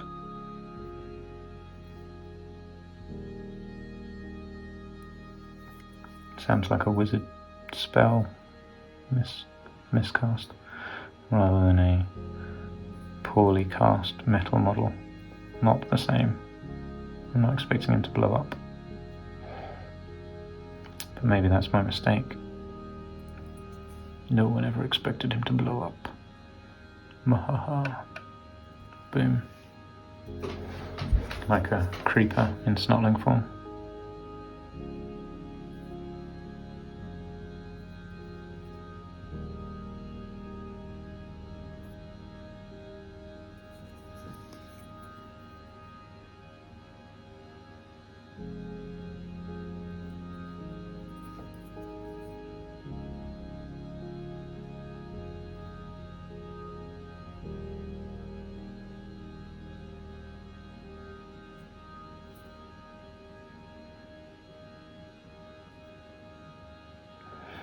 I watched the Slow-Mo Guys episode the other day of them blowing a creeper up, and all I've got just going through my head is the narrative of how I think it was British Airways lost their Minecraft sheep so they can blow a sheep up.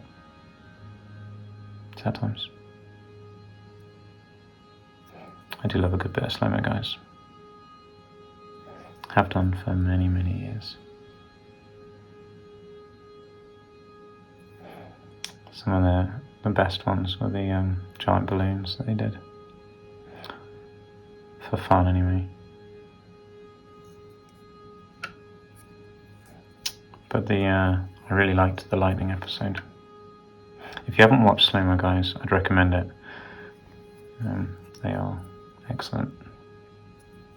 I imagine most people have watched Slow-Mo Guys anyway.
I do feel bad for not talking, but sometimes it's just nothing to say.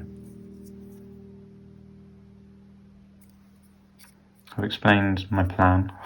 I've talked about many other random things, including the Slow-Mo Guys.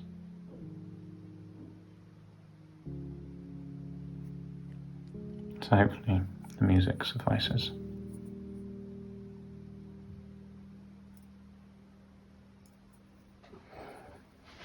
I'm looking forward to Dwarves coming out.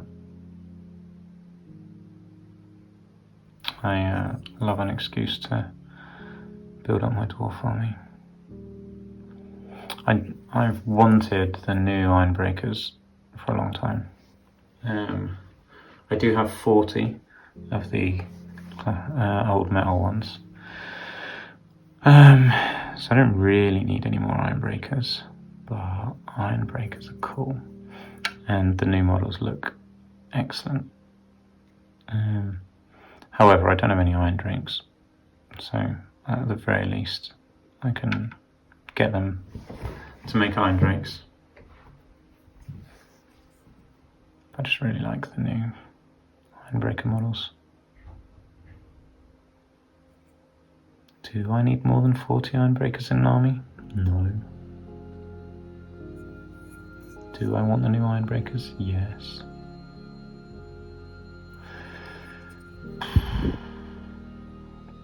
Maybe I use the old Ironbreakers as warriors? No, I never take... So, here's something. I never take dwarf warriors. I just can't bring myself to do it. Like, I'd much rather take Longbeards or Ironbreakers or Rangers or Miners. I love Rangers and Miners. But just Dwarf Warriors are just meh. No reason to take them they're not like, they're an alright combat unit, but why take them when I can take like Longbeards or Ironbreakers? It's just, they feel useless. What's their purpose? What's the purpose of Dwarf Warriors? Because they're not better than Ironbreakers, and they're not better than Longbeards. They're not better than Rangers. They're not better than Miners. Why would I ever take Dwarf Warriors? I've got a million other better combat troops options. What purpose do they serve? Someone tell me this. Explain this to me. And I don't care that they're cheap. And by cheap, I mean cheaper than the other option I've listed. Why would I want cheap? I'm not goblins, I don't need chaff. Dwarves are solid. Dwarves don't need chaff, dwarves win.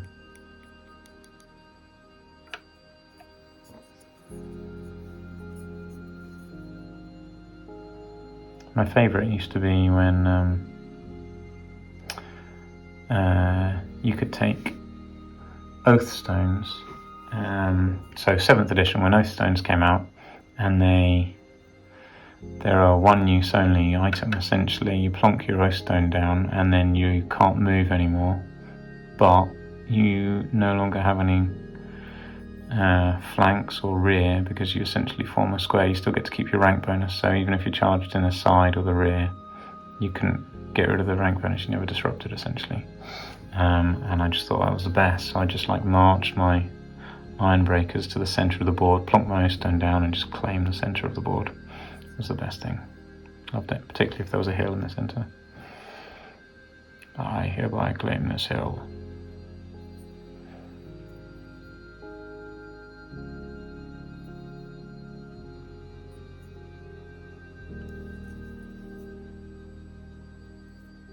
Yeah, Ironbreakers have always been awesome.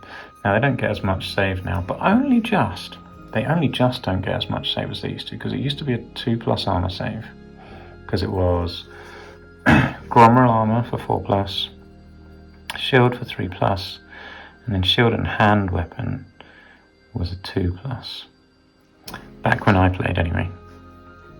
I know in like 8th edition it turned into a ward save, but in 6th and maybe 7th it was a 2+ save, so that was good. But now it's what, full plate is a 4+, and shield is a 3+, but you get to re-roll your 1s because of Gromrel, so that's kind of like so it's a 3+ but re-rolling 1s, which means only a 2 is a fail. Obviously rolling a 1 or a 2 on your second roll is a fail, but on your first roll, kind of, it makes your 2 a fail instead of a 1 a fail, which is the equivalent of a 2+ save in my eyes. So they're not quite, but they're basically as good as they used to be. So that's good.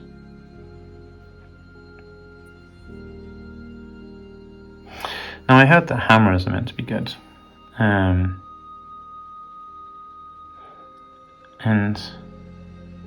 yeah, I haven't actually looked to see what hammers are like. They've got like a lot of races do. They're a great weapon unit that the great weapons aren't actually great weapons, and so don't have strike last. Something like that, isn't it? They've got fake great weapons, just like the great weapons of elves.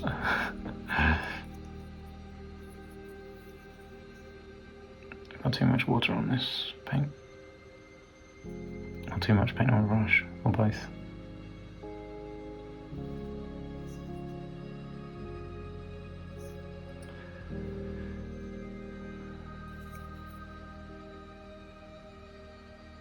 But yeah, since stubborn's not as good as it used to be.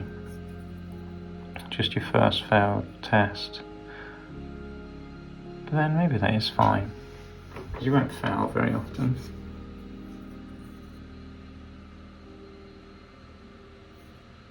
And if you do fail, you don't run away. Yeah, I'm not quite sure how stubborn works, but I'm sure it's like you don't fail your first test. Something to that effect. Whether it's you don't have to take it, or if you fail it, you don't flee. Something to that effect. Shield wall is something similar, so I'm not quite sure of the interaction between stubborn and shield wall. Does it mean you get essentially 2 chances of doing it? Do they both have to be done on the same time? I can't really remember what they do. They feel similar. Almost like it's pointless to have both, but it probably isn't. And I haven't really spent any time looking at it, because I've been too busy playing with goblins, playing around, looking at goblins, and they don't have anything fancy like that. That I'm aware of. No shield walls with goblins.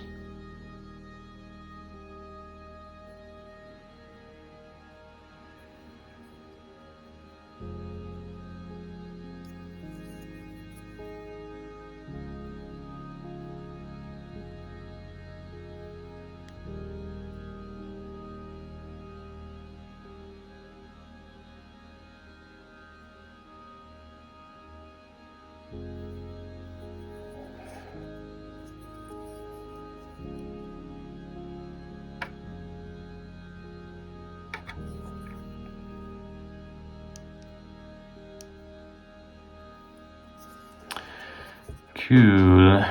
That is all of these points.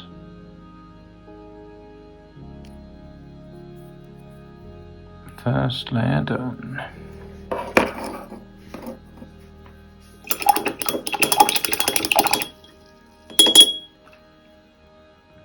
Right, I think I'm actually going to paint their loincloths now. The reason being, if I make any mistakes with this on and go over their skin, I can just paint the next layer of skin over the top and touch it up. And that way I don't have to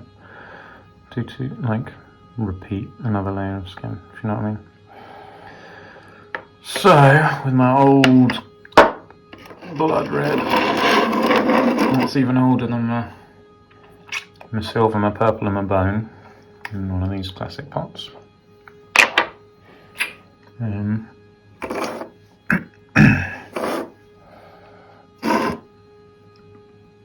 So some blood red. This is the only red I own. I think I'm going to have to invest in some different shades of red for doing my squigs.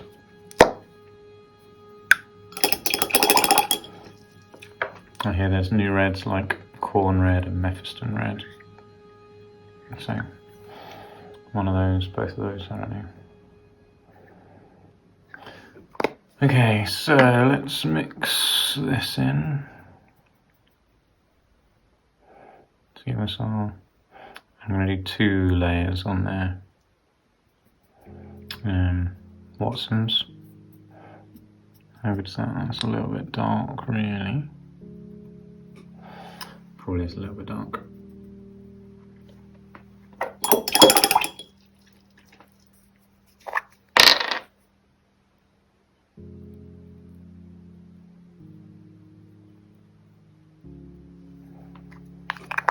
This might make it too light.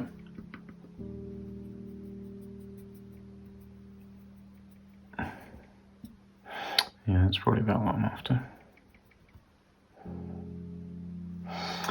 Okay, so this isn't going to be anything particularly complicated. Oh, I've got way too much brush to be able to get into those little gaps.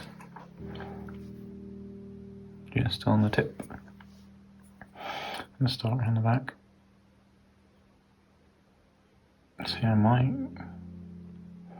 almost get away with just doing 1 layer, but I don't think I will. I think I'll do a second layer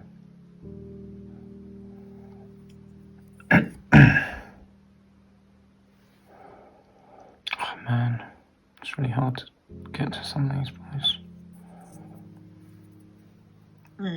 Reach in here without getting all over his skin.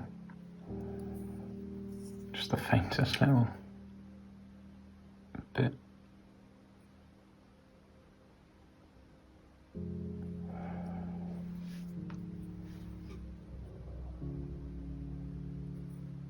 I've decided his additional sack can just stay brown. I can't be bothered to paint it, and no one will ever notice it. Except everyone who's watching this. And not skip this bit. Who knows how many people that will be. Oh, he's got a little sack as well. Well, his can stay brown too. Oh, he's got a satchel. Everyone's got little things on them. These crazy kids, all wanting like their own money bags. How dare they? This guy's got a fur one. It's red fur now.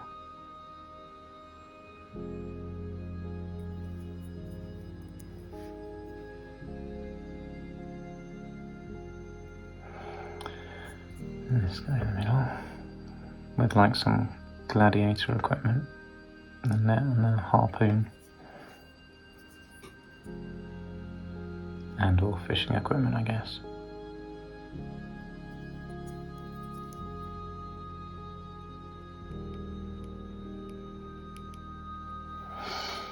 Okay. Yeah, I don't know if I like them with red, but that's what they got. Maybe I should have given them a black loincloth. Oh, they've got red. Red is red for the hats.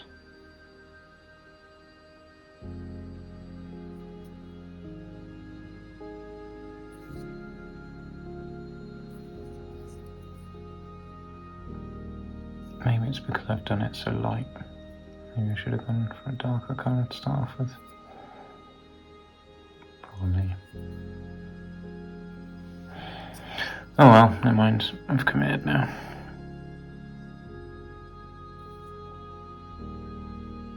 Yeah, maybe I was just scared that it was a bit light, but maybe it's because the brown on my palette that I was comparing it to, one is on white, so it's kind of lighter anyway, and two was watered down. It was put on here, so it was on black.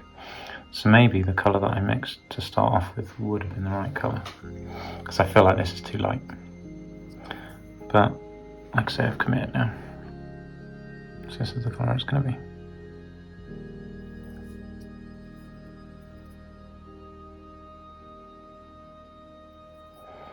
Plus I was going to do their eyes red as well. There's so much red on these guys. Too much red. Oh well, never mind.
Is that all of their end? Yep.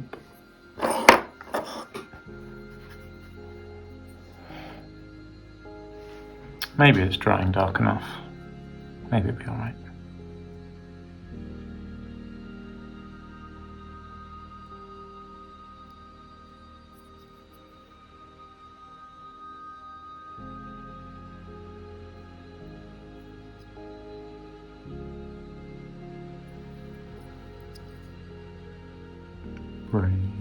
Oh, I got green on his brain.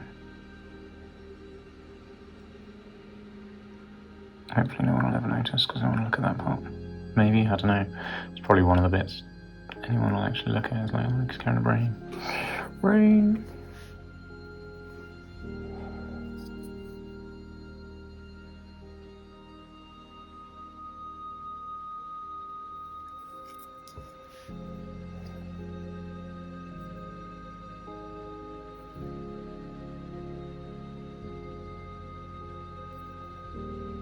Another guy with a satchel, or a pouch of some sort. Money pouch.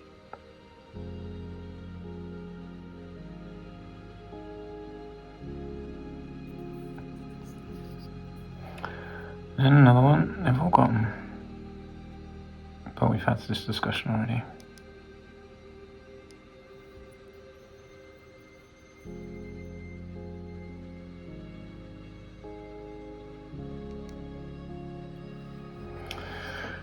Okay, cool.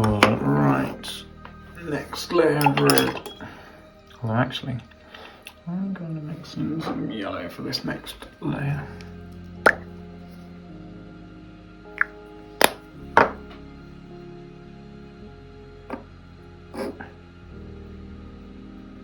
That's probably a little bit too much yellow.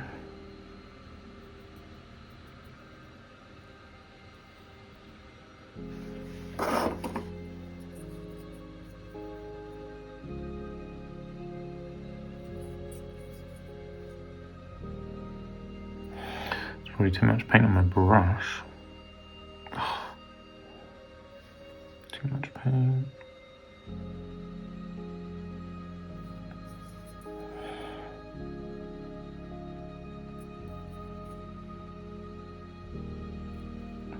Now, really, I'm just kind of suggesting a highlight.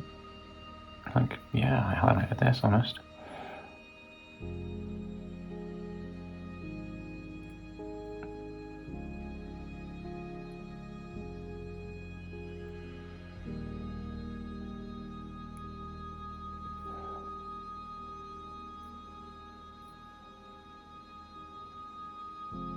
Picking out the topmost raised areas.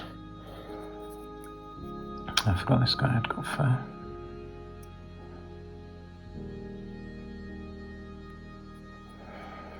I don't know what. Some furry squig that he stole off. And I say stole, I mean like killed. Oh, what was the guy? The Savage Orc Shaman. Oh no! Got it right in his eye. Yeah, what was the Savage Orc Shaman with the furry squig? I feel like we began with a W, but I can't remember it.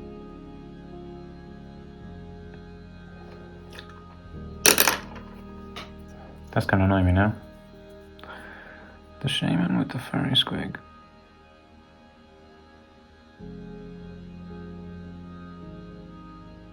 I want to say something like Wasgob, but it probably wasn't.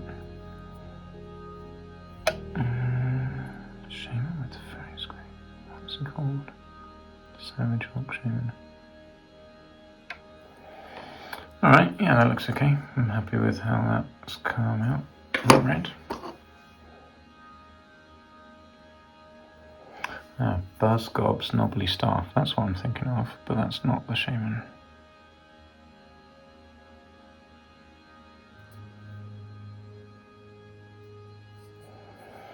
He was riding a bull. But what was his name?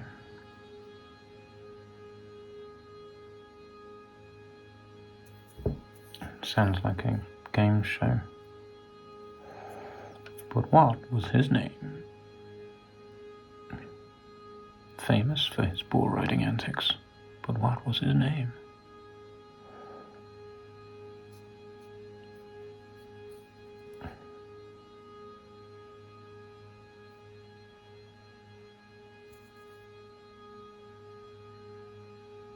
Was it not Wasgob? No. Wurzag. It was Wurzag. I bet you're relieved that I remembered that now, because it was annoying you. Wurzag, the Savage Orc Shaman. And his furry squig, who was like an enemy of some sort that he turned into a squig. Like a wizard, maybe. I feel like it was a human wizard, but I'm probably wrong about that. They turned into a squig to be like a power familiar.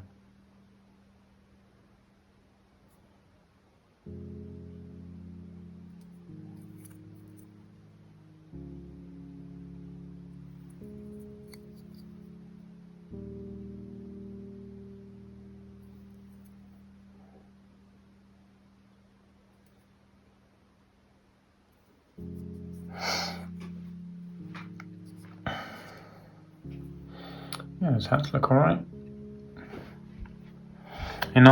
Alright enough for snotlings. See, if this was actually fast, this would be speed painting. But it's not fast because it's taken ages. But it kind of is speed painting, just in the general not putting a huge amount of effort into things. In that sense, it's speed painting. Because, like, if I was putting effort into these snotlings, it would take a lot longer than this. So this is the non-effort version. The quick job. Imagine how long the long job takes.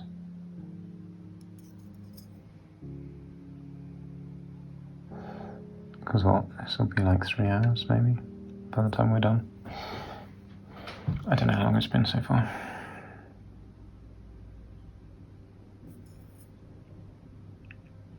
2 and a bit. Can't remember when I started.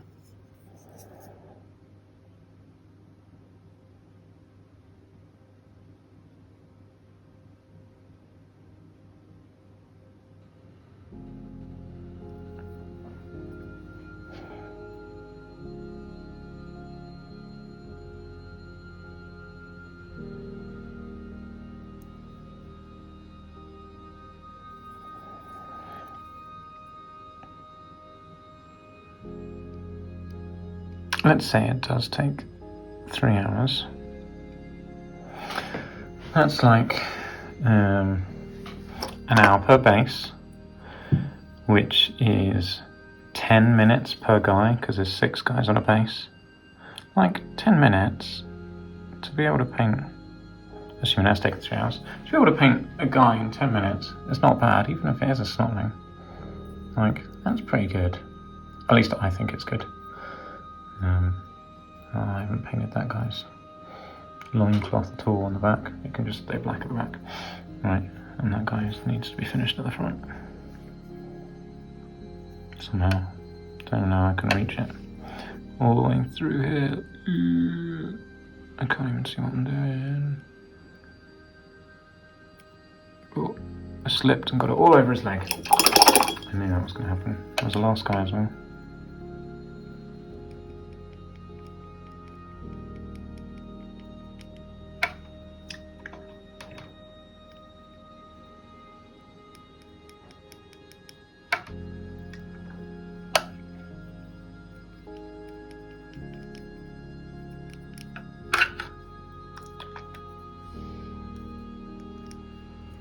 I had no depth perception, because I could only see with one eye. But there we go, cleaned him up, he's alright. Okay, cool, that's the red, that's as much as the red is getting done. These guys are looking good. Okay, we need to do a layer of skin, then teeth, the occasional tongue, which I'll go purple for tongues. There's like 1, 2, 3 guys with their tongues out. So we'll do their tongues. We need to do the teeth. Thankfully you can't see many teeth, so that's alright. And the eyes. So we'll do skin first. Maybe I should do teeth and eyes first, just in case I make a mess. Alright, let's do teeth Teeth, then eyes, and then the last layer of skin. And then we'll baste them. And we're done. That's it, I think. Oh, tongues. So teeth, just go bane blade for teeth. Nothing particularly exciting. Literally just a single layer. Right, who's got teeth on here? This guy right in the middle. Can we paint his teeth without painting everything else? Oh, there's a bit of hair sticking out on the brush. I could probably do with a smaller brush for doing this kind of thing. I don't help myself by using a large brush. Nope, got that on his lip.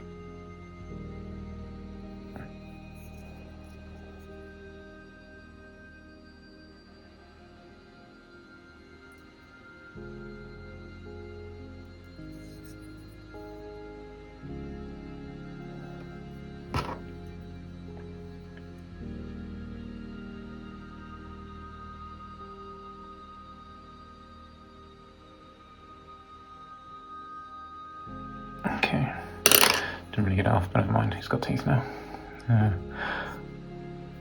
Okay, some of these guys got teeth as well.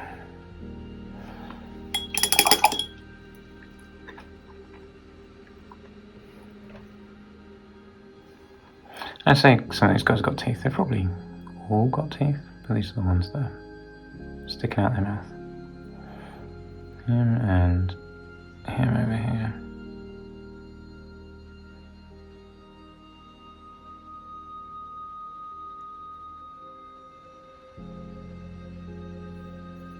It's that based on teeth. What we got on here? No one's got the teeth shown on there. Excellent. This guy's got his teeth shown.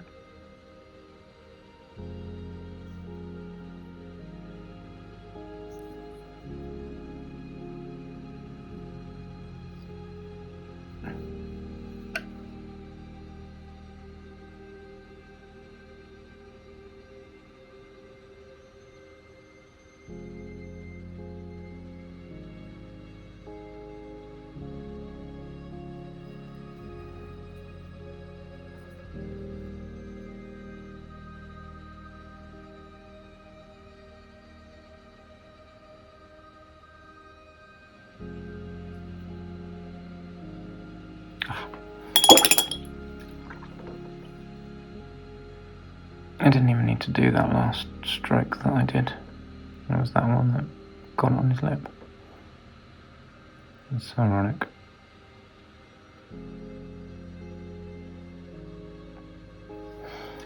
It's like rain on your wedding day.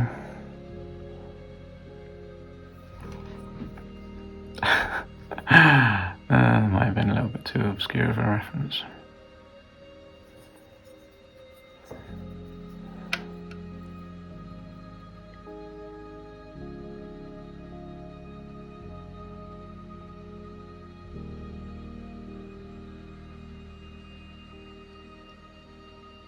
I've got that song going through my head now.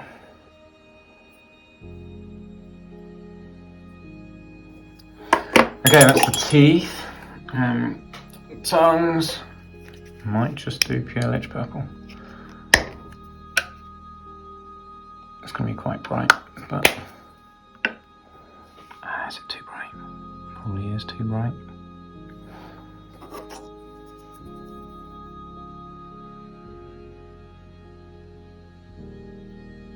It's fine. It's too bright. It's too bright. Annoyed me. It's like rain on your wedding day. I really just want to be singing that now, but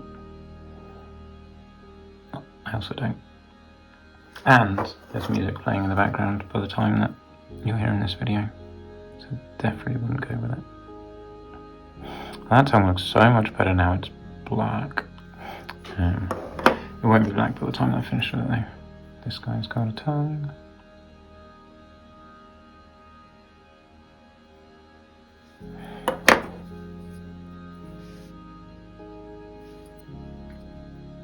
It's a free ride when you've already paid.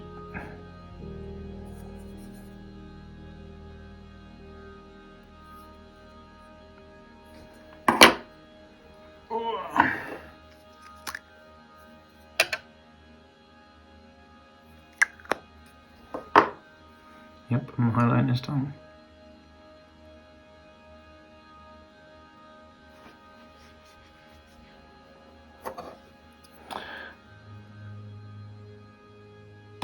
Who would have thought in figures?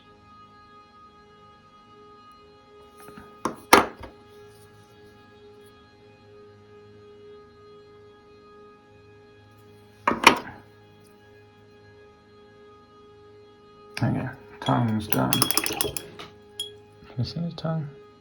Barely. Right, okay, so eyes, and then skin, and then bases, and we're done.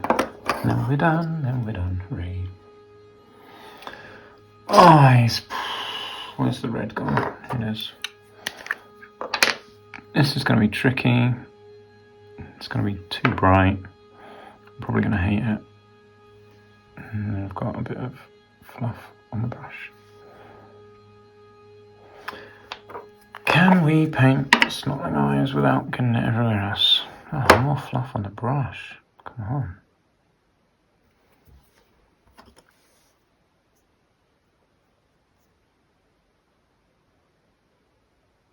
No, my brush is quite fluffy. Oh, I did manage to get it in his eye actually. More or less.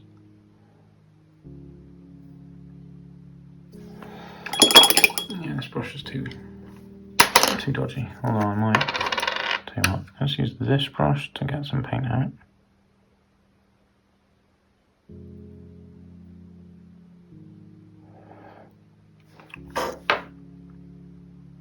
Let's mix some water in with that, because trying to paint eyes with paint that is too dry just ends up making a mess, because I have to push harder than I need to, or harder than I want to try and rub it off, and it just means I end up splodging everywhere.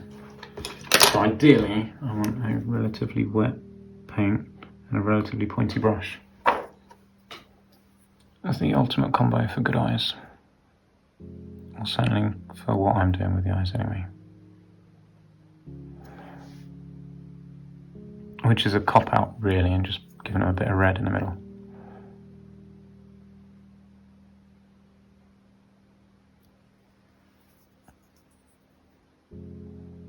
And mainly, as long as the front guy has got, I feel like my eyes are playing up. Because it looks like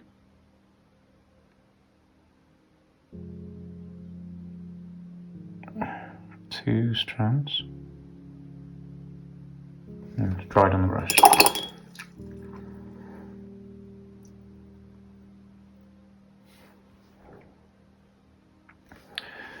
Okay. Oh, I did get it in his eye. That's good. This guy, I can't really see his eyes, so I'm going to pass on that one. This guy at the back, I can see his eyes.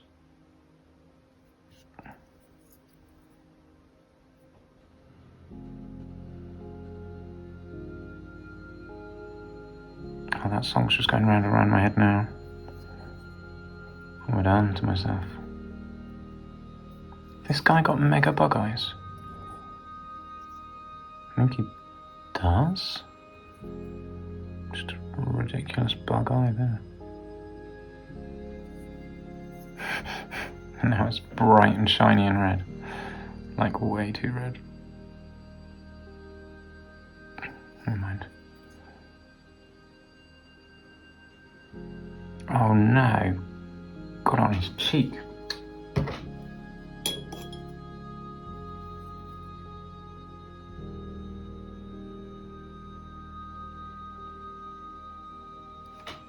I was like walking all over his cheek.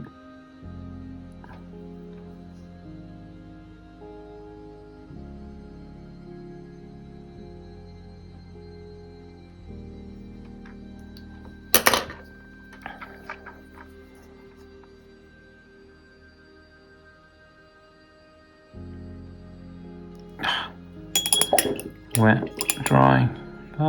He's got it in his eye. Right. Okay, that's one base worth of eyes done. Woohoo.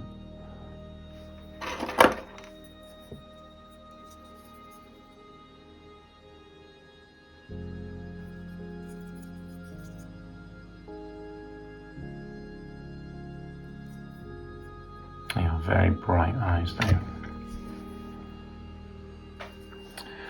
But again, I've committed and I can't bother to do anything about it.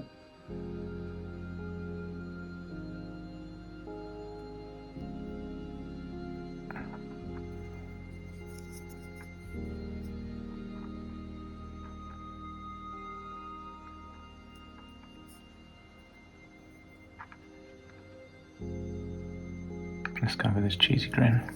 He looks like Wallace from Wallace and Gromit.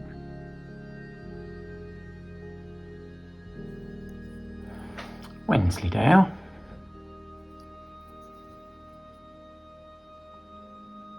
Cheese, Gromit.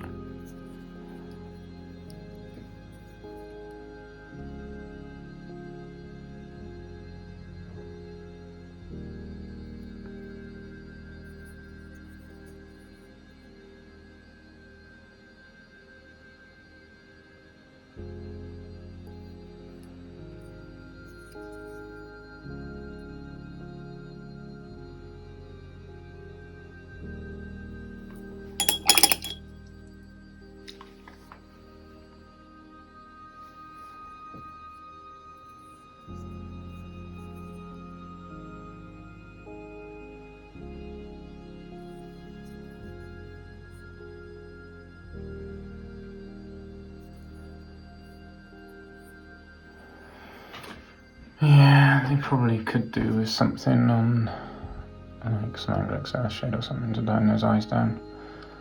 I don't know. We'll see. We'll see how they might look better once I've done the final highlight on the skin. Is there anything else to do other than these eyes? No, I think it's just the eyes and then the skin. The final highlight on the skin and then we're done. So that's good. Very exciting. Don't know if I can get into his eye without painting red everywhere else. Just about, I guess. I thought I hadn't done that guy's tongue then, but I have. It is purple.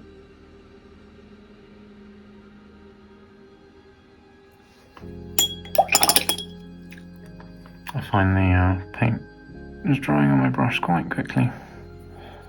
And that definitely is hazardous for doing eyes, as mentioned. I can't even see what I'm doing in there. I'm not going to reach that eye, I don't think. This guy's got like alien eyes.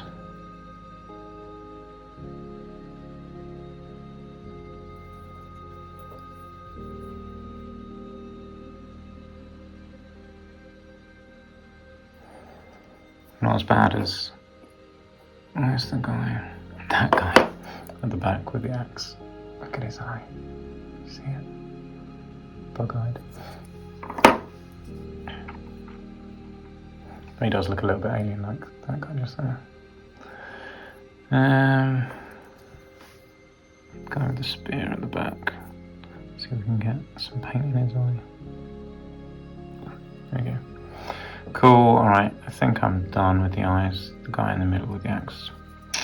I don't know if I could get anything in there without painting the rest of his face red.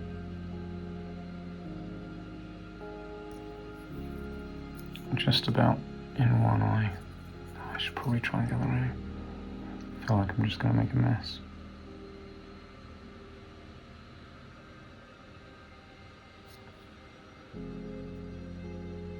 I don't think I got it in the right place. Got his eyelid instead.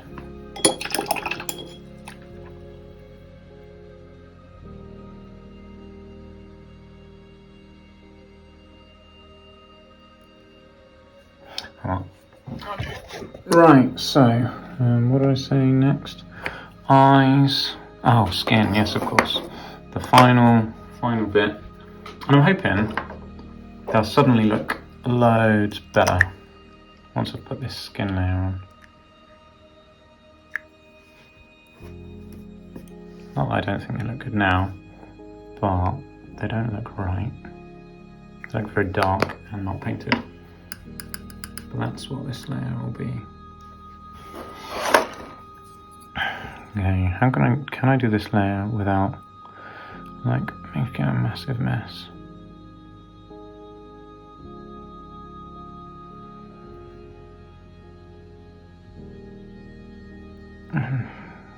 With it being subtle enough to actually look good.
Yeah, I think that's looking good.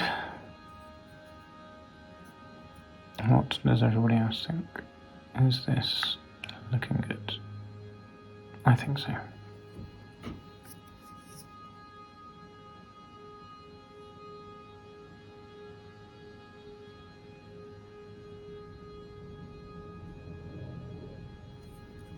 Even if they are quite dark-skinned snotlings. I'm pretty happy with how it's turned out. So that's the first one. This lighter layer. But yeah, it is a little bit dark. Snotling should be a bit lighter, really. But never mind, that's fine.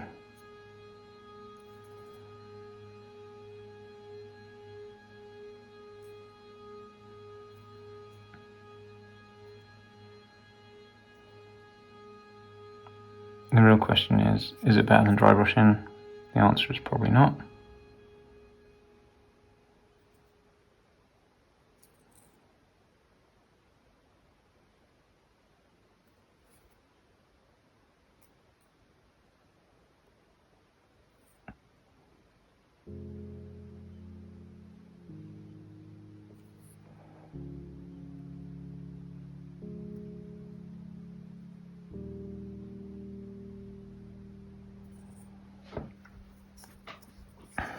Probably couldn't tell the difference if I dry brushed it. I think the problem was I left too much brown showing the gaps. I should have gone with the that green layer all over as the base rather than the brown all over the skin as the base anyway, because they've come out looking quite dark.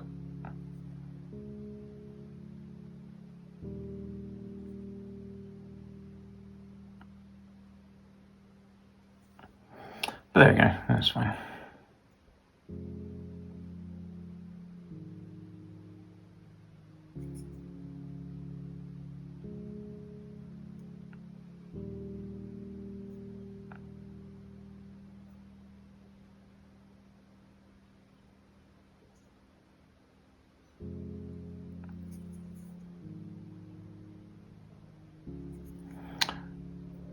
Who would have thought it figures?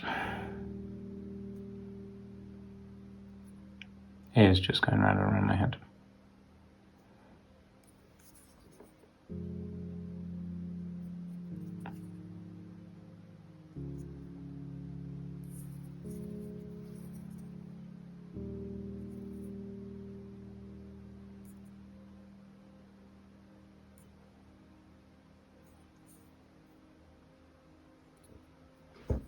Oh, I just realised I didn't have him on camera.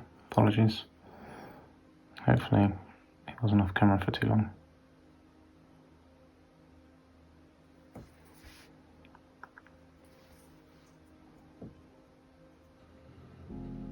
This guy has got quite a gnarly skin complaint. Like fungus growing all over him. Warts or something.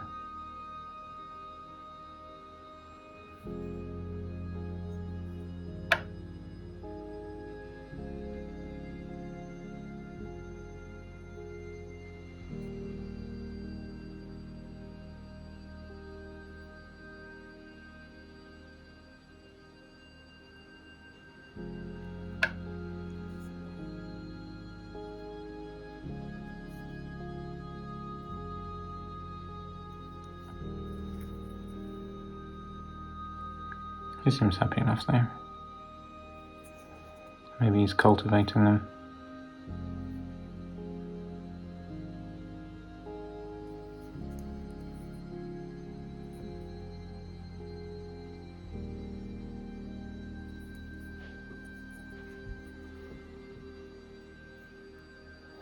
Yeah, I don't think it looks much better than dry brushing. I was just about to stick water in it, but actually that would make it worse, I'm sure. But it is a comparatively quick layer compared to the first green layer that we put on.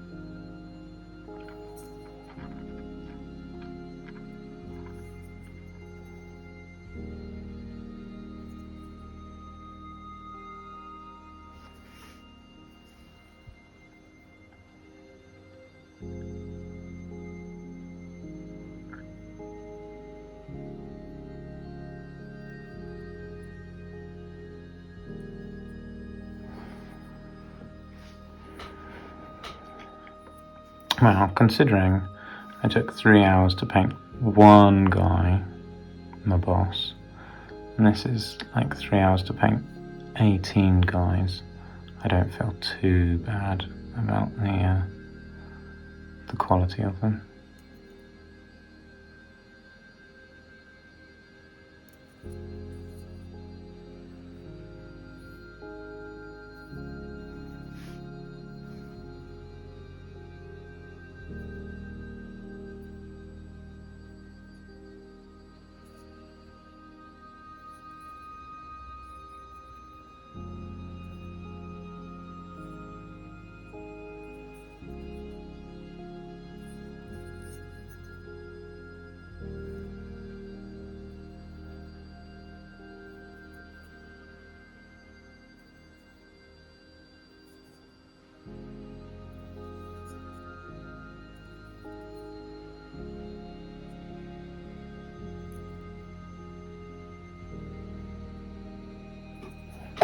Oops.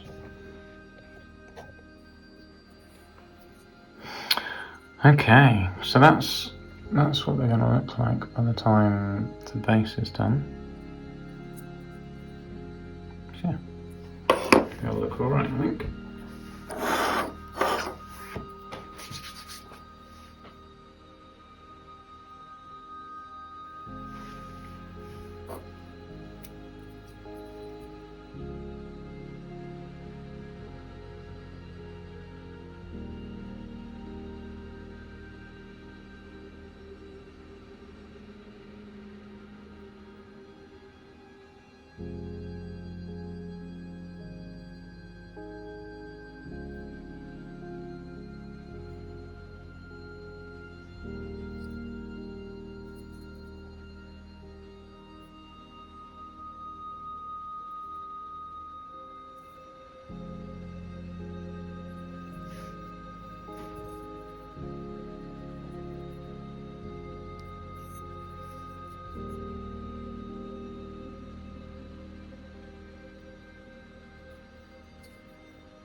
That looks pretty good.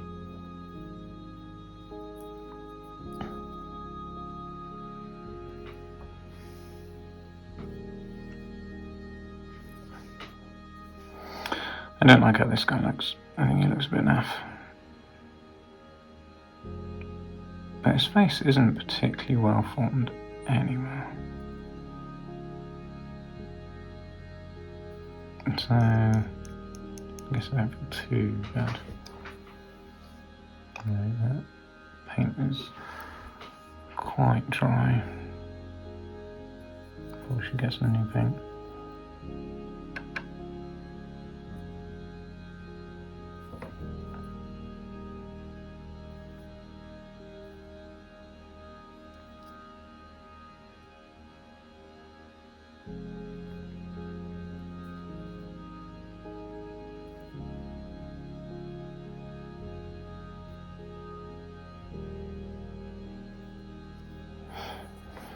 Yep, new paint. Let's go.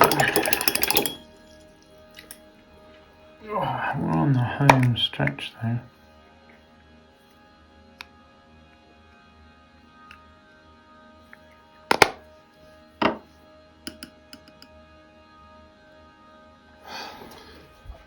What we got?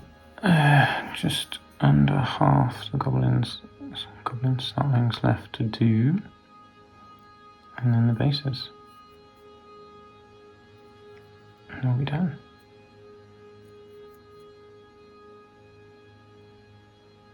The bases are a nice quick job. 2 layers of dry brush, some grass, and then the edges, and they're done.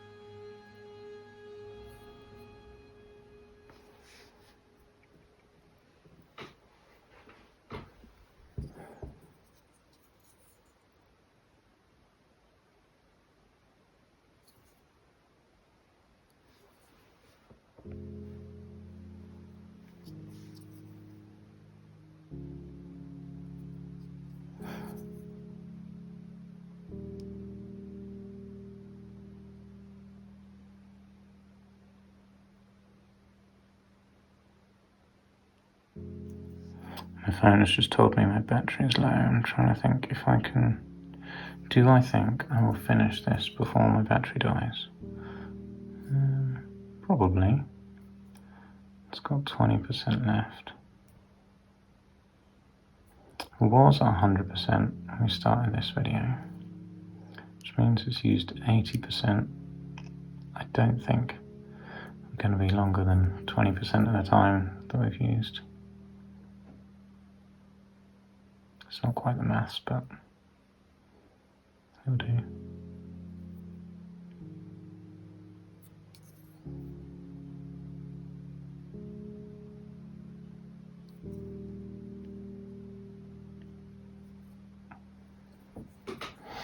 My conclusion is still the same.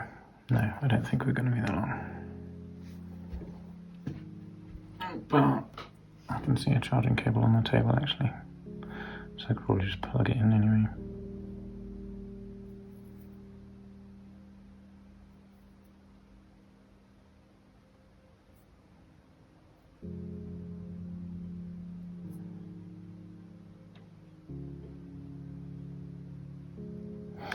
Interestingly, I thought the putting snotlings together video was quite boring, and I've decided that this one probably is a little bit more boring. But then I guess I don't know. It's boring when I'm painting the same colour over and over again. In between, it's a bit more interesting. Probably. You can tell me otherwise.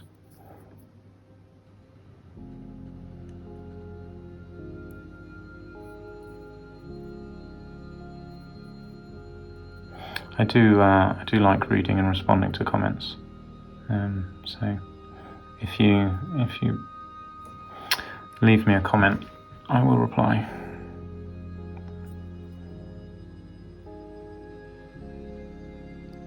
Don't know if that's incentive or not.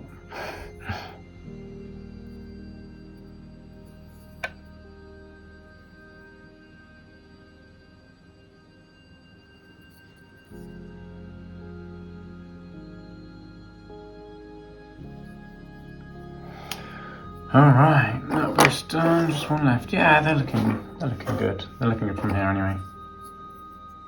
Yeah, I think they're looking good. I'm happy enough with them. Right, last one. Let's get some clean paint and let's plug my phone in so it doesn't die.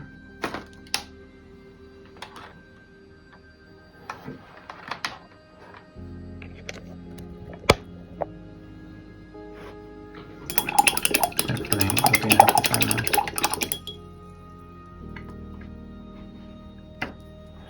Right, come on. We can do this. We can do this. So close.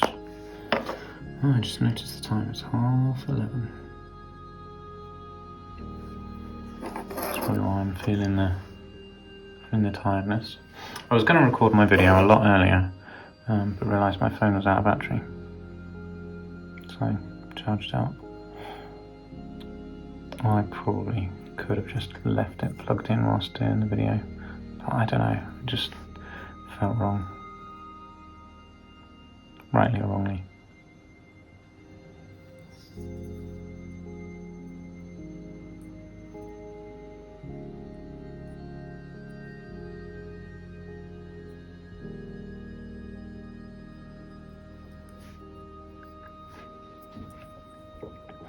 So I recorded some law audio instead, because I don't use my phone to do that. I do that straight on the laptop.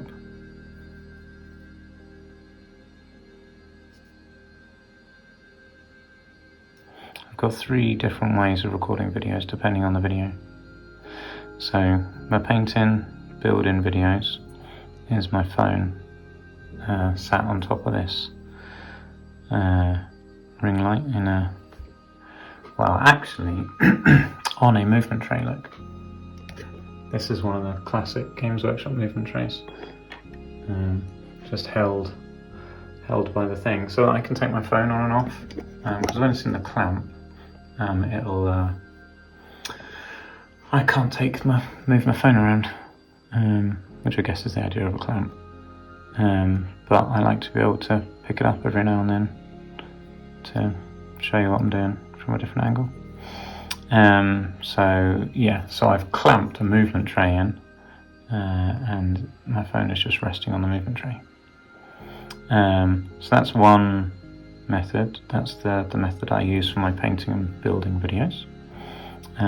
For the Lore of the Old World videos, I just record the audio straight onto my laptop. I take photos of the book and then put the photos and the audio together to make the Lore of the Old World videos. And then the other one is the army building videos. Those I have my phone as like a webcam, hooked up to QuickTime, but streaming, not recording, so it's just got a live feed. Then I put it, then I do a screen capture with my streamed video on the screen. So I'm doing a screen capture in QuickTime. I'm also streaming my phone in QuickTime at the same time, so doing I don't know, it's a video recording but without actually recording, just leaving the camera live, and then doing a screen recording whilst that video recording is going on, if that makes sense. And I wear a headset when I do those.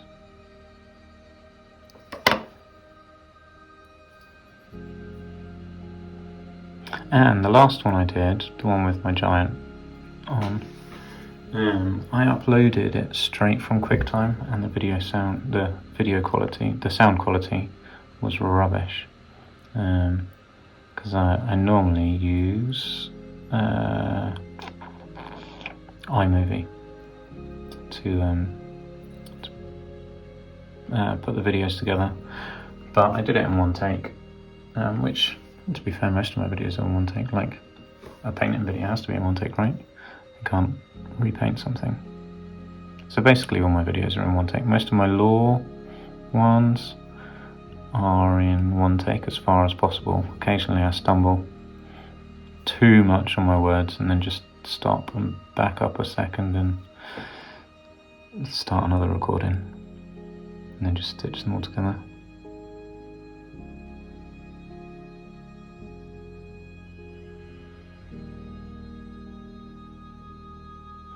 But yeah, all that to say, I use iMovie for my videos and didn't for the giant one. Just uploaded it straight from QuickTime, and yeah, it sounded naff, which annoyed me, but it was uploaded, and it seems like it's got enough watches anyway, so it seems like people were quite forgiving, which is very thoughtful. Right, I need a bit more paint. Just 3 more guys to go. 3 more guys to go, and then it's basin time.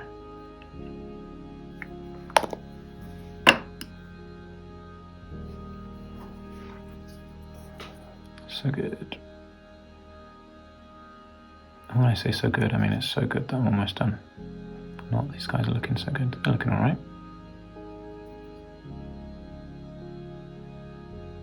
I think I'm going to be happy with them.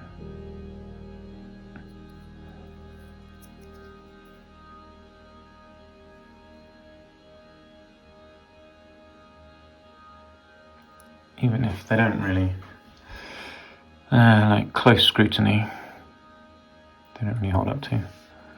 I am almost tempted. Like, one more highlight on their skin would actually make them look really good. Maybe I will. Maybe do one more highlight on their skin, just to make it actually look good. Because at the moment it looks okay. But with one more highlight, it would go from okay to looking good, I reckon.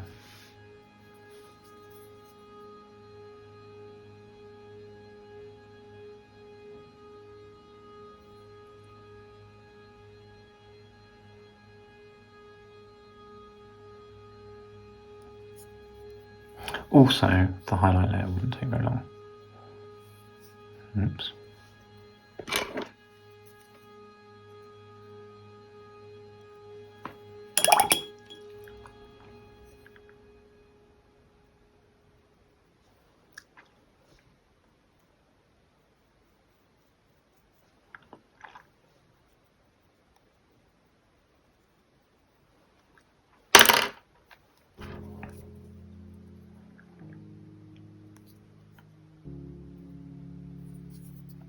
I think I'm going to do it.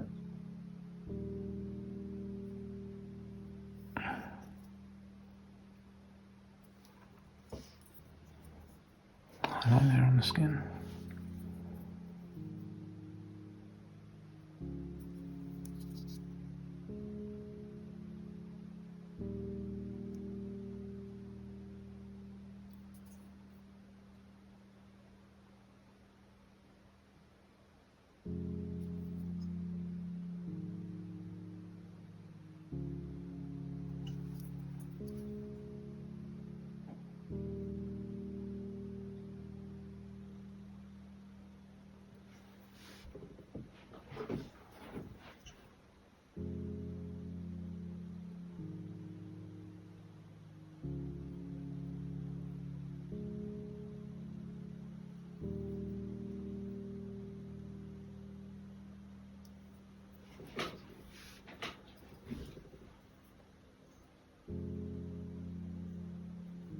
forgotten which one I was painting then.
One last snotling to go, and then we'll do the highlight, which I think will make them look great.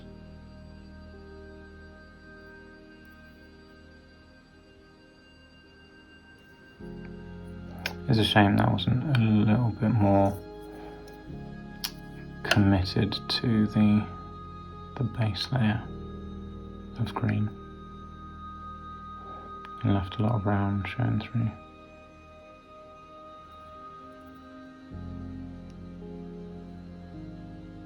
But it's fine.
Okay, cool. Right. Let's do it. One last highlight. Yeah. Quick once round.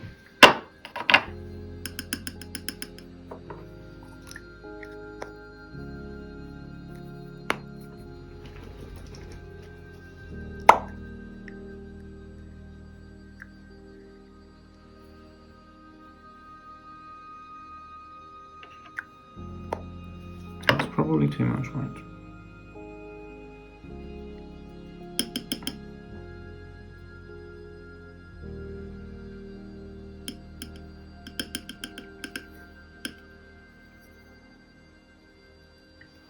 Right, let's see how quickly I can put this on without it going really bad. Maybe it's a bit light. Might actually make the skin look darker by putting this much of a highlight on.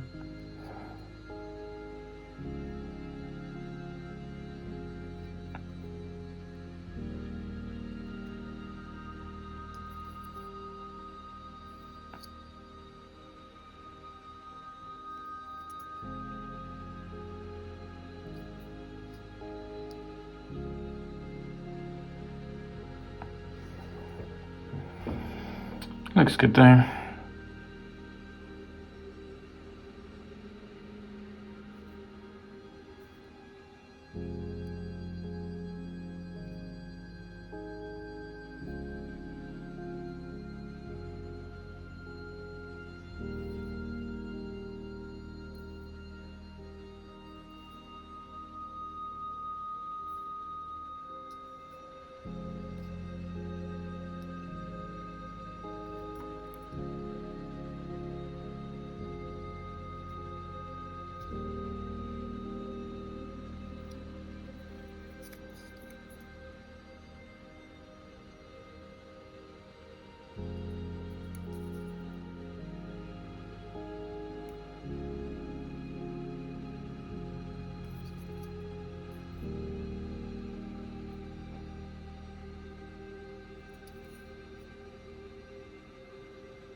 Yep, this layer is a good layer.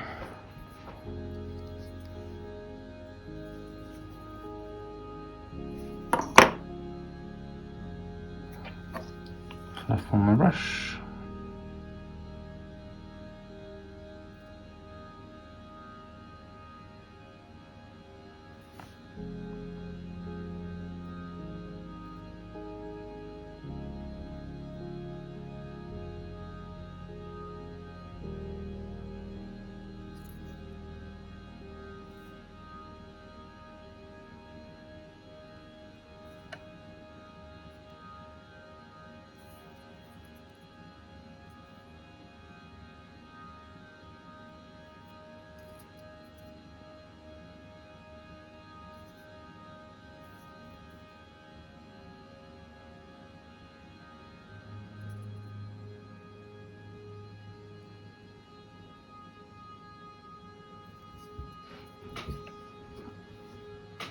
Cool, that's then done, yes. That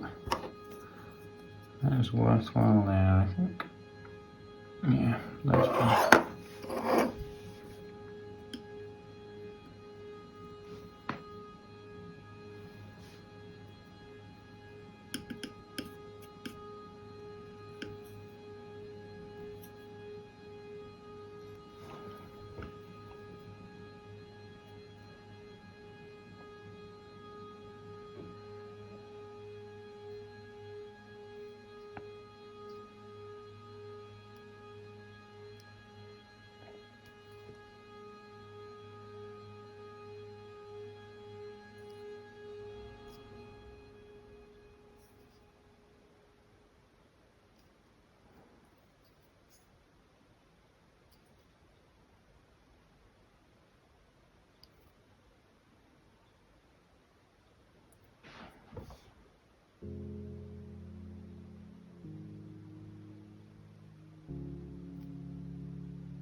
Big old splotch of green on his spear.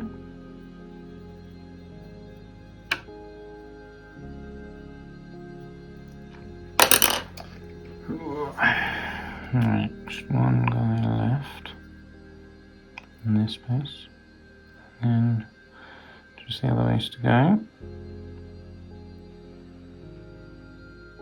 and then we'll do their bases.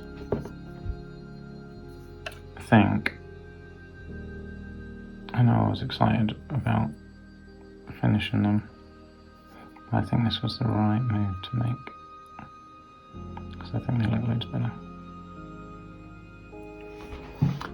I'm going to have to mix up some more paint for the last base though from those things.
Okay, cool.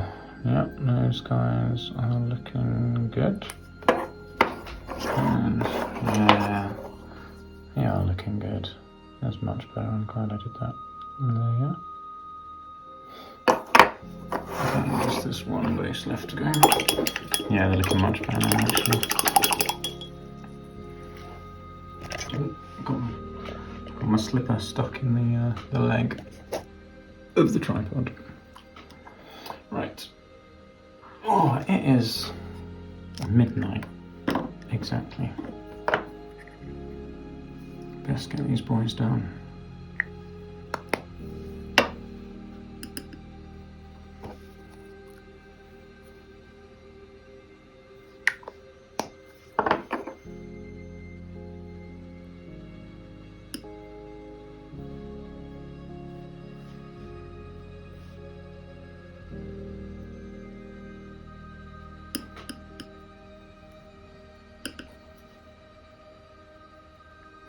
This screen's a little bit lighter, but that's fine.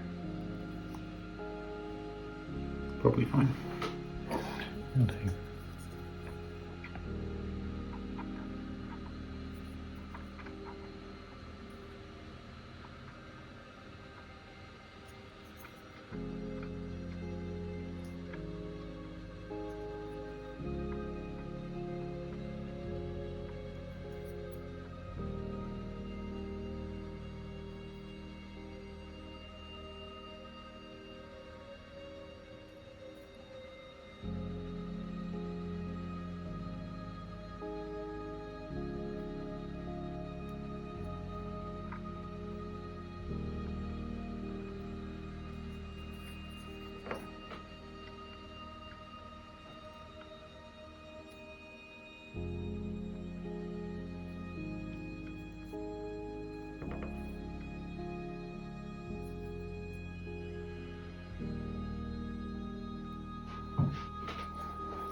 got some paint in between his fingers, which I don't like.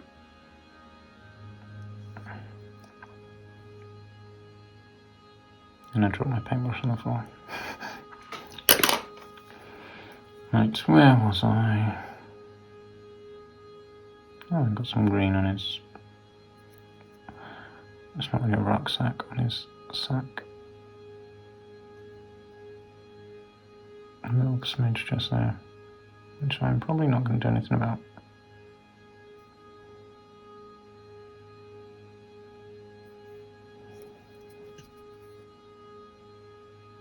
It seems a little bit sacrilegious, but I am tired.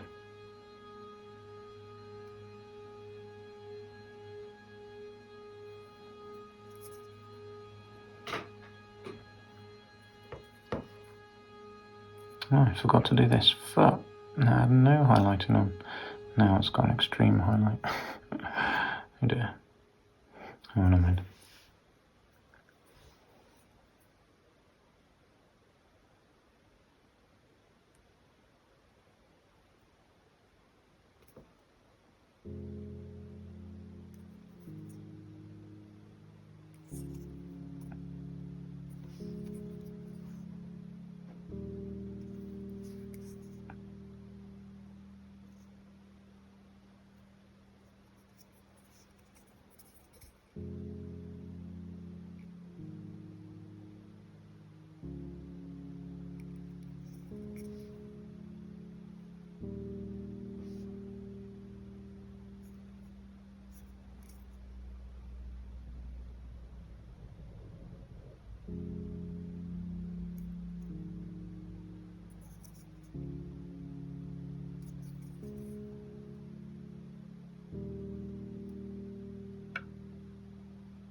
Last guy left.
Alright, there we go, that is all of the skin done. They are looking so much better now.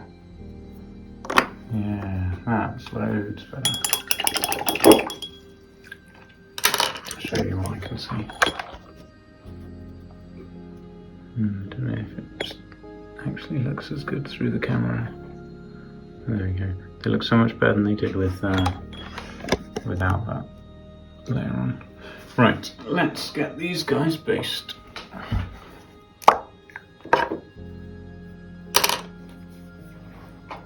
Use this.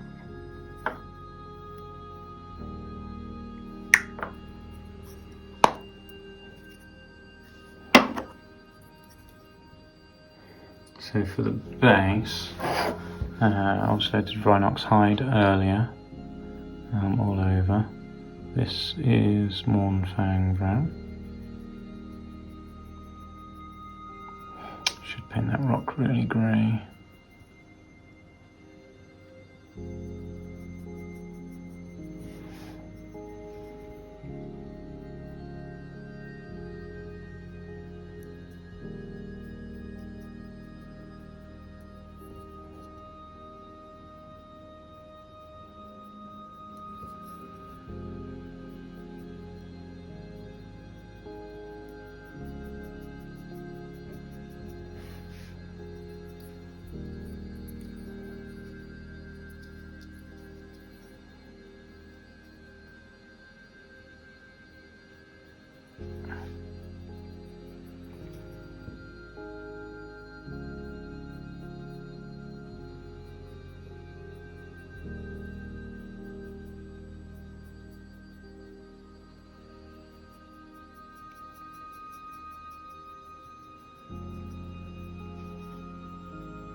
Right.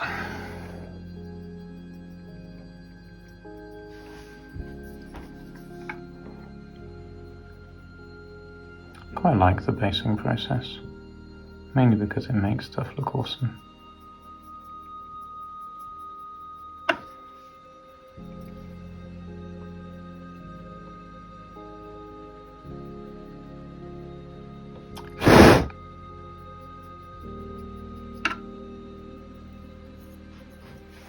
I never decided if I was happy with the nets or not, actually, now I think about it.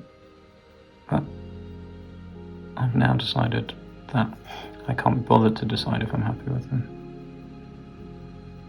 Okay, no, being really late.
out of brown.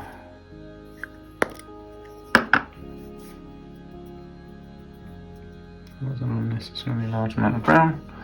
Oh no! It's all over my fingers. I don't like the way that these pots splurge everywhere. It's quite frustrating. They're definitely the splurgiest Games Workshop pots have ever been, in my experience. They were pretty bad when I first started collecting and painting, when they were in these pots. Those, splurged and gunked up a lot. Very reminiscent, these are, of that era. Yeah, these gunk up a lot more than, like, say, these did.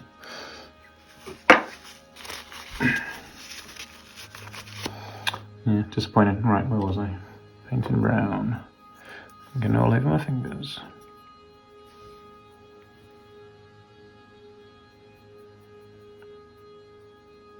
You may notice I switched to a slightly bigger brush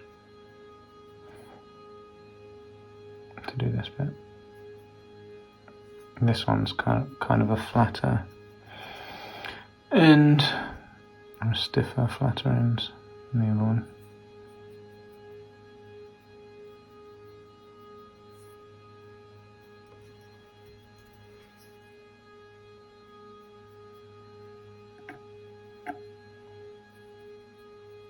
This makes it easier to cover more area at a time.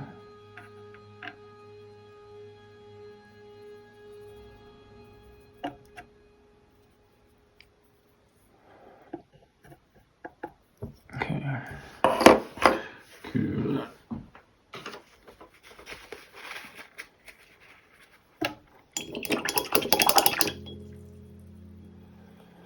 Now for the bone.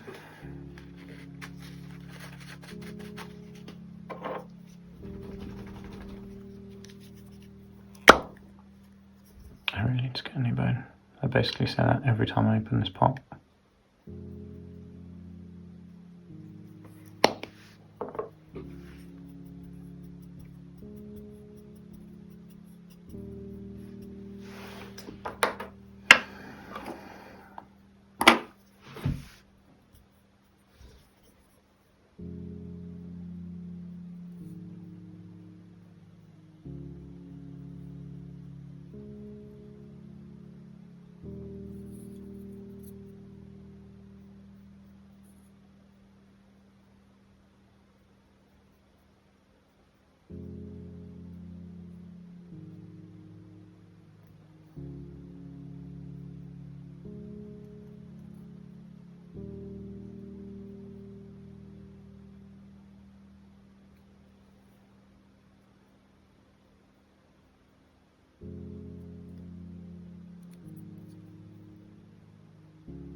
Must make sure I come back and paint that boulder.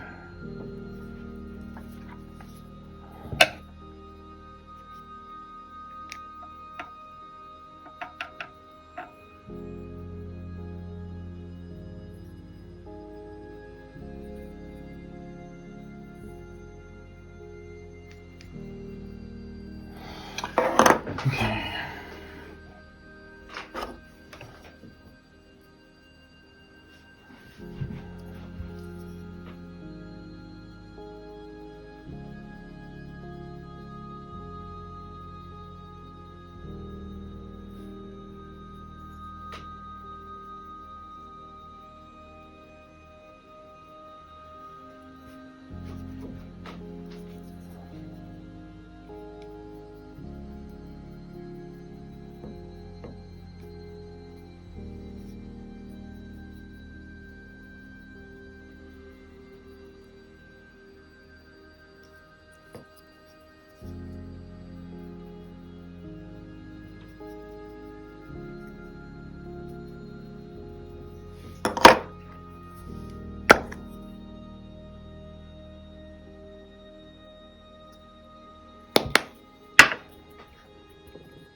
So close to being done.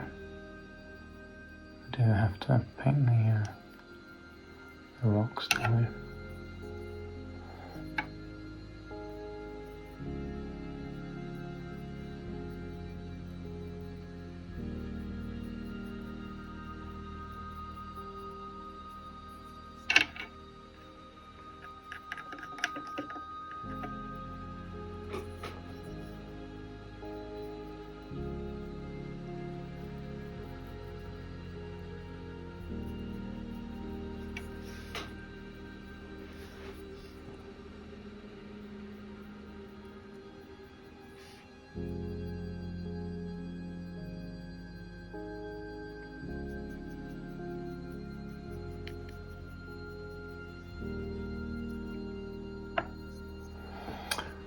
Cool. Yeah. Good. I need to get some nib down because these bases are looking sketchy. But nothing a little bit of grass won't hide.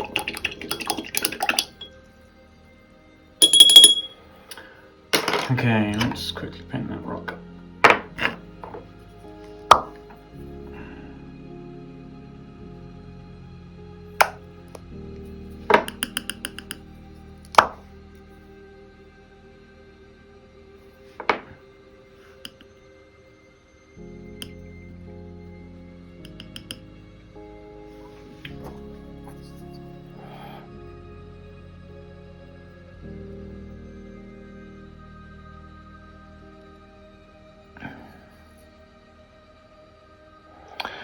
I'm going to paint the other rocks as well.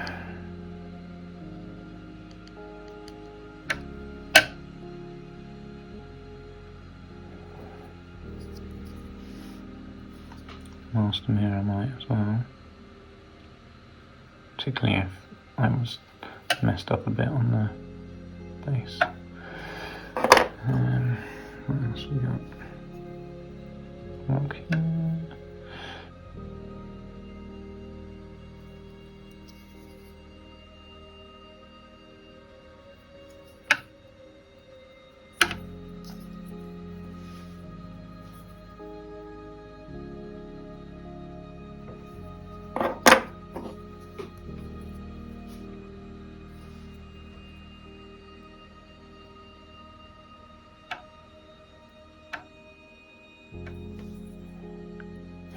So, you can probably see what I'm doing, but I'm not just painting the rock, but I'm also putting some grey on the surrounding area as well, connecting up to kind of other rocky bits. And what that'll do is that'll look like gravelly kind of small rocks on the floor. In and around the big rocks.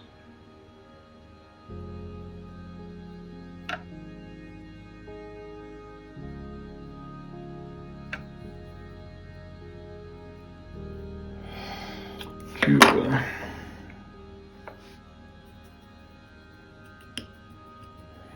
Might be a little bit light. There we go. Particularly for this first rock. Yeah, probably is a little bit light. There we are. And not light enough for any other rocks.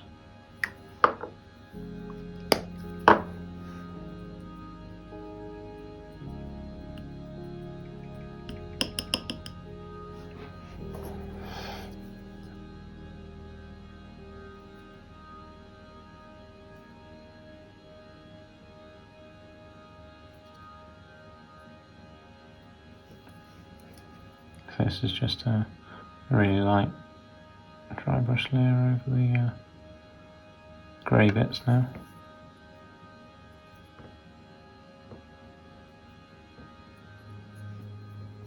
Just to add a little bit more colour to it.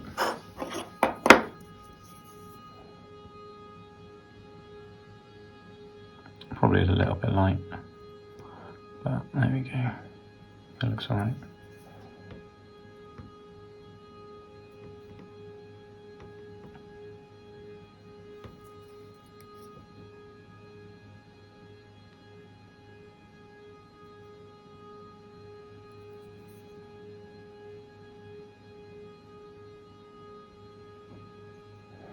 Partly it just by being a different colour makes the base look a little bit more interesting.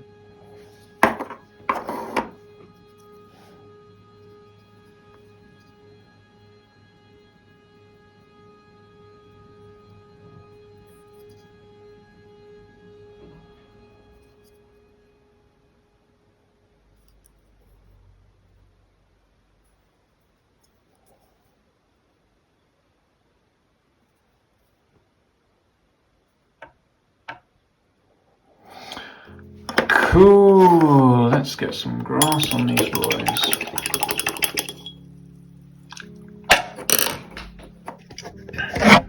Just kind of where we're at.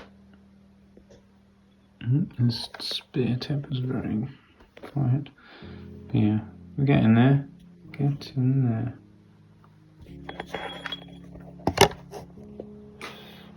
Right, where's my glue? Here's my glue. Where's my grass?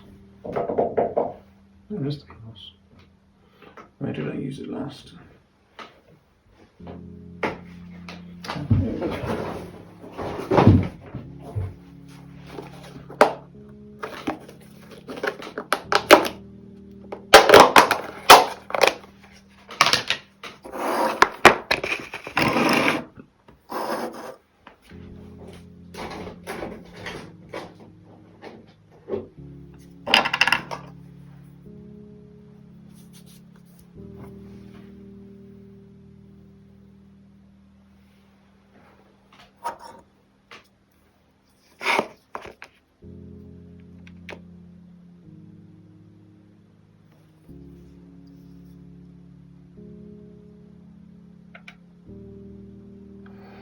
Basically, my method for deciding where to put grass is to use it as Tipp-Ex on the worst looking spots.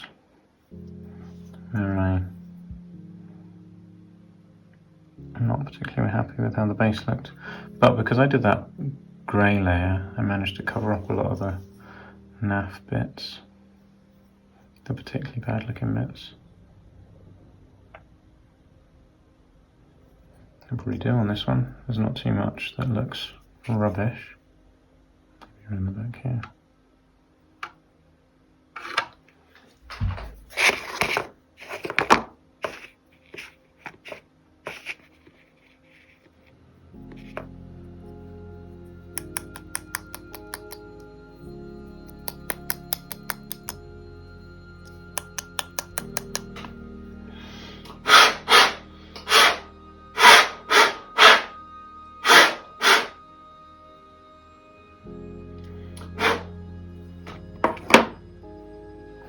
I love how grass makes things look cool.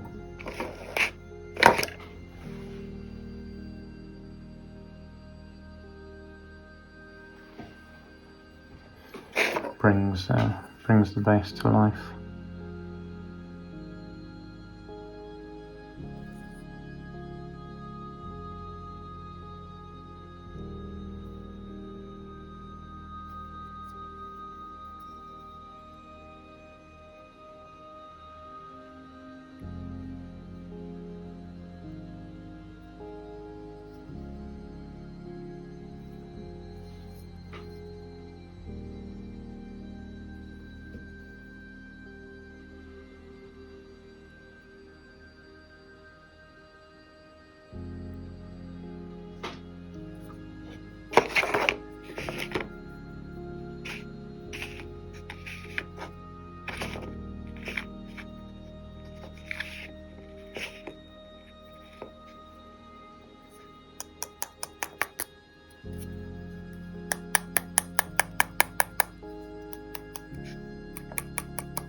I don't know if you can hear that, but that is me blowing all of the excess grass off and trying to make it stand up as well at the same time. But I have to face away because I'm paranoid about blowing into the grass pot and making it just mushroom cloud up, which I've done in the past. It was not a pleasant experience.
Woo!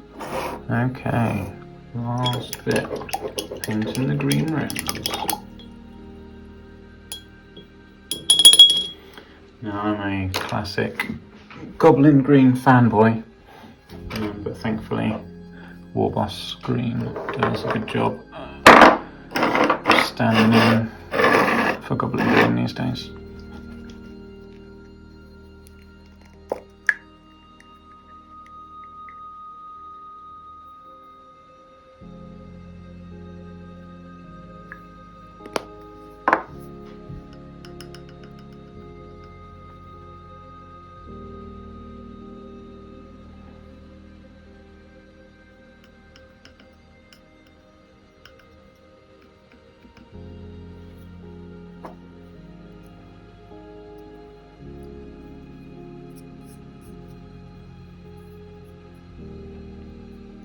I'm going to do this in 2 coats because I don't particularly like the look of it when it's thick and gunky. Oh, it's not attaching at all. That's too thin apparently.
Looking good. Yeah, very pleased with how they've come out.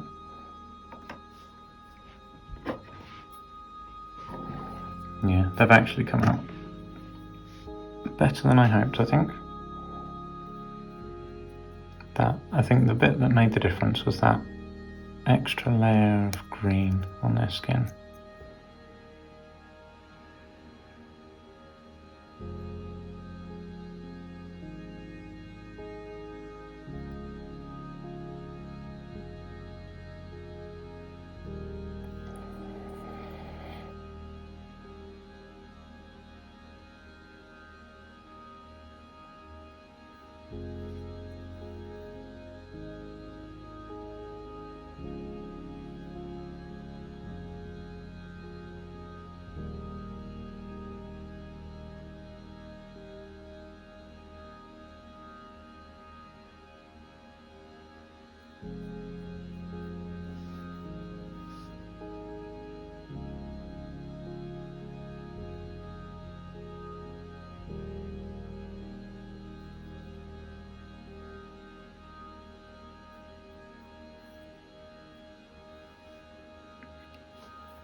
I'm actually really pleased with how these are turning out. Told you, if you do a good base, it makes them look wonderful. You can make anything look good with a good base. Which also means these guys might actually look rubbish, but just because I've done the base good, makes them look good. So I could be fooling myself. I'll take that.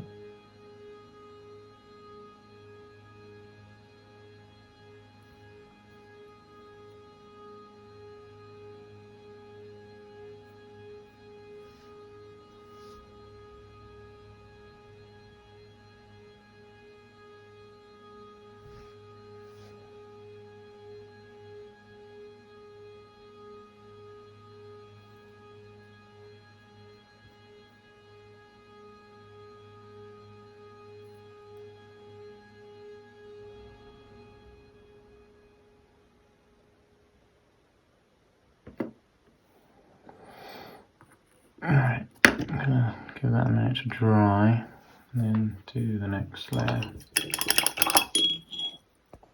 Alright, let's get this last layer on and get these boys finished. I don't really want to use that because I reckon it will have bits in it.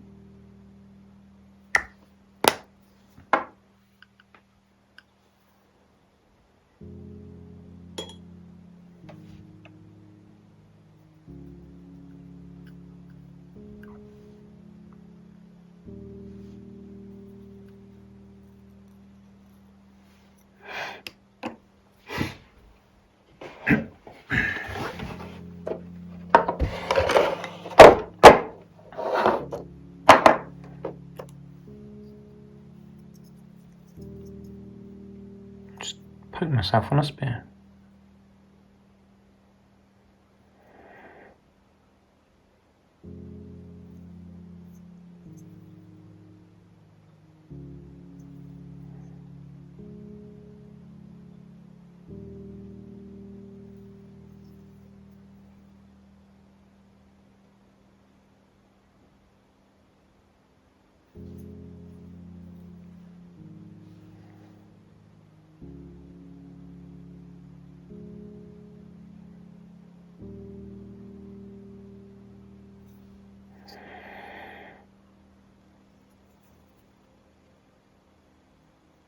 That guy keeps stabbing me with his spear.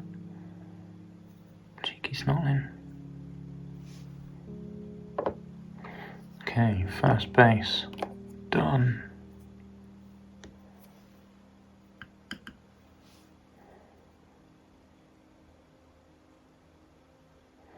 I think this has probably taken 4 hours. If so, well, this is the longest single video yet.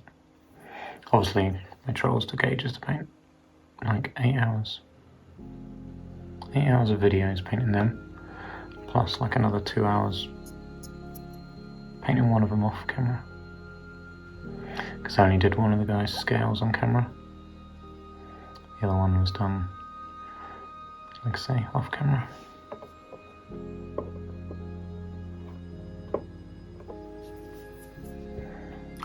Yeah, these guys are looking awesome. Okay, cool, I'm very happy. I was worried at one point that they were just going to look naff. But I just needed to trust the process. Which I normally do.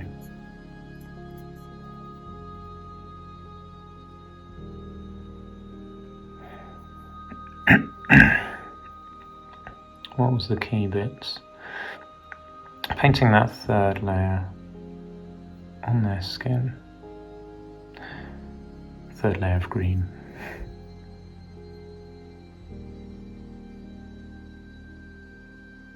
And that highlight. That was a key moment, I think. And putting the grey on the stones on the bases actually has made a big difference. Alright, let me show you what we got.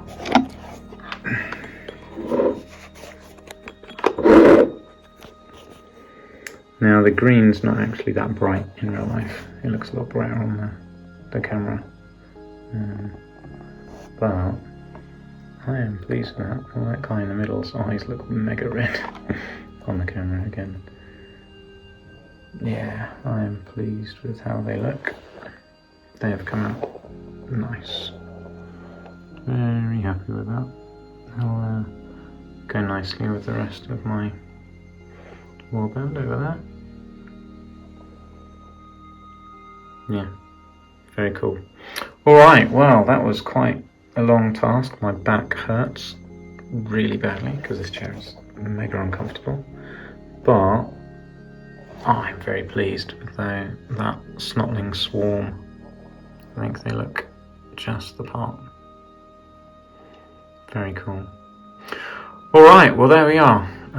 Hopefully that was interesting enough. Well, I don't know if you watched the whole thing. I'm very impressed by that. I imagine most people here have skipped to the end, which is fine. No complaints really. But yeah, there we are. Hopefully that was interesting enough, and thanks for watching.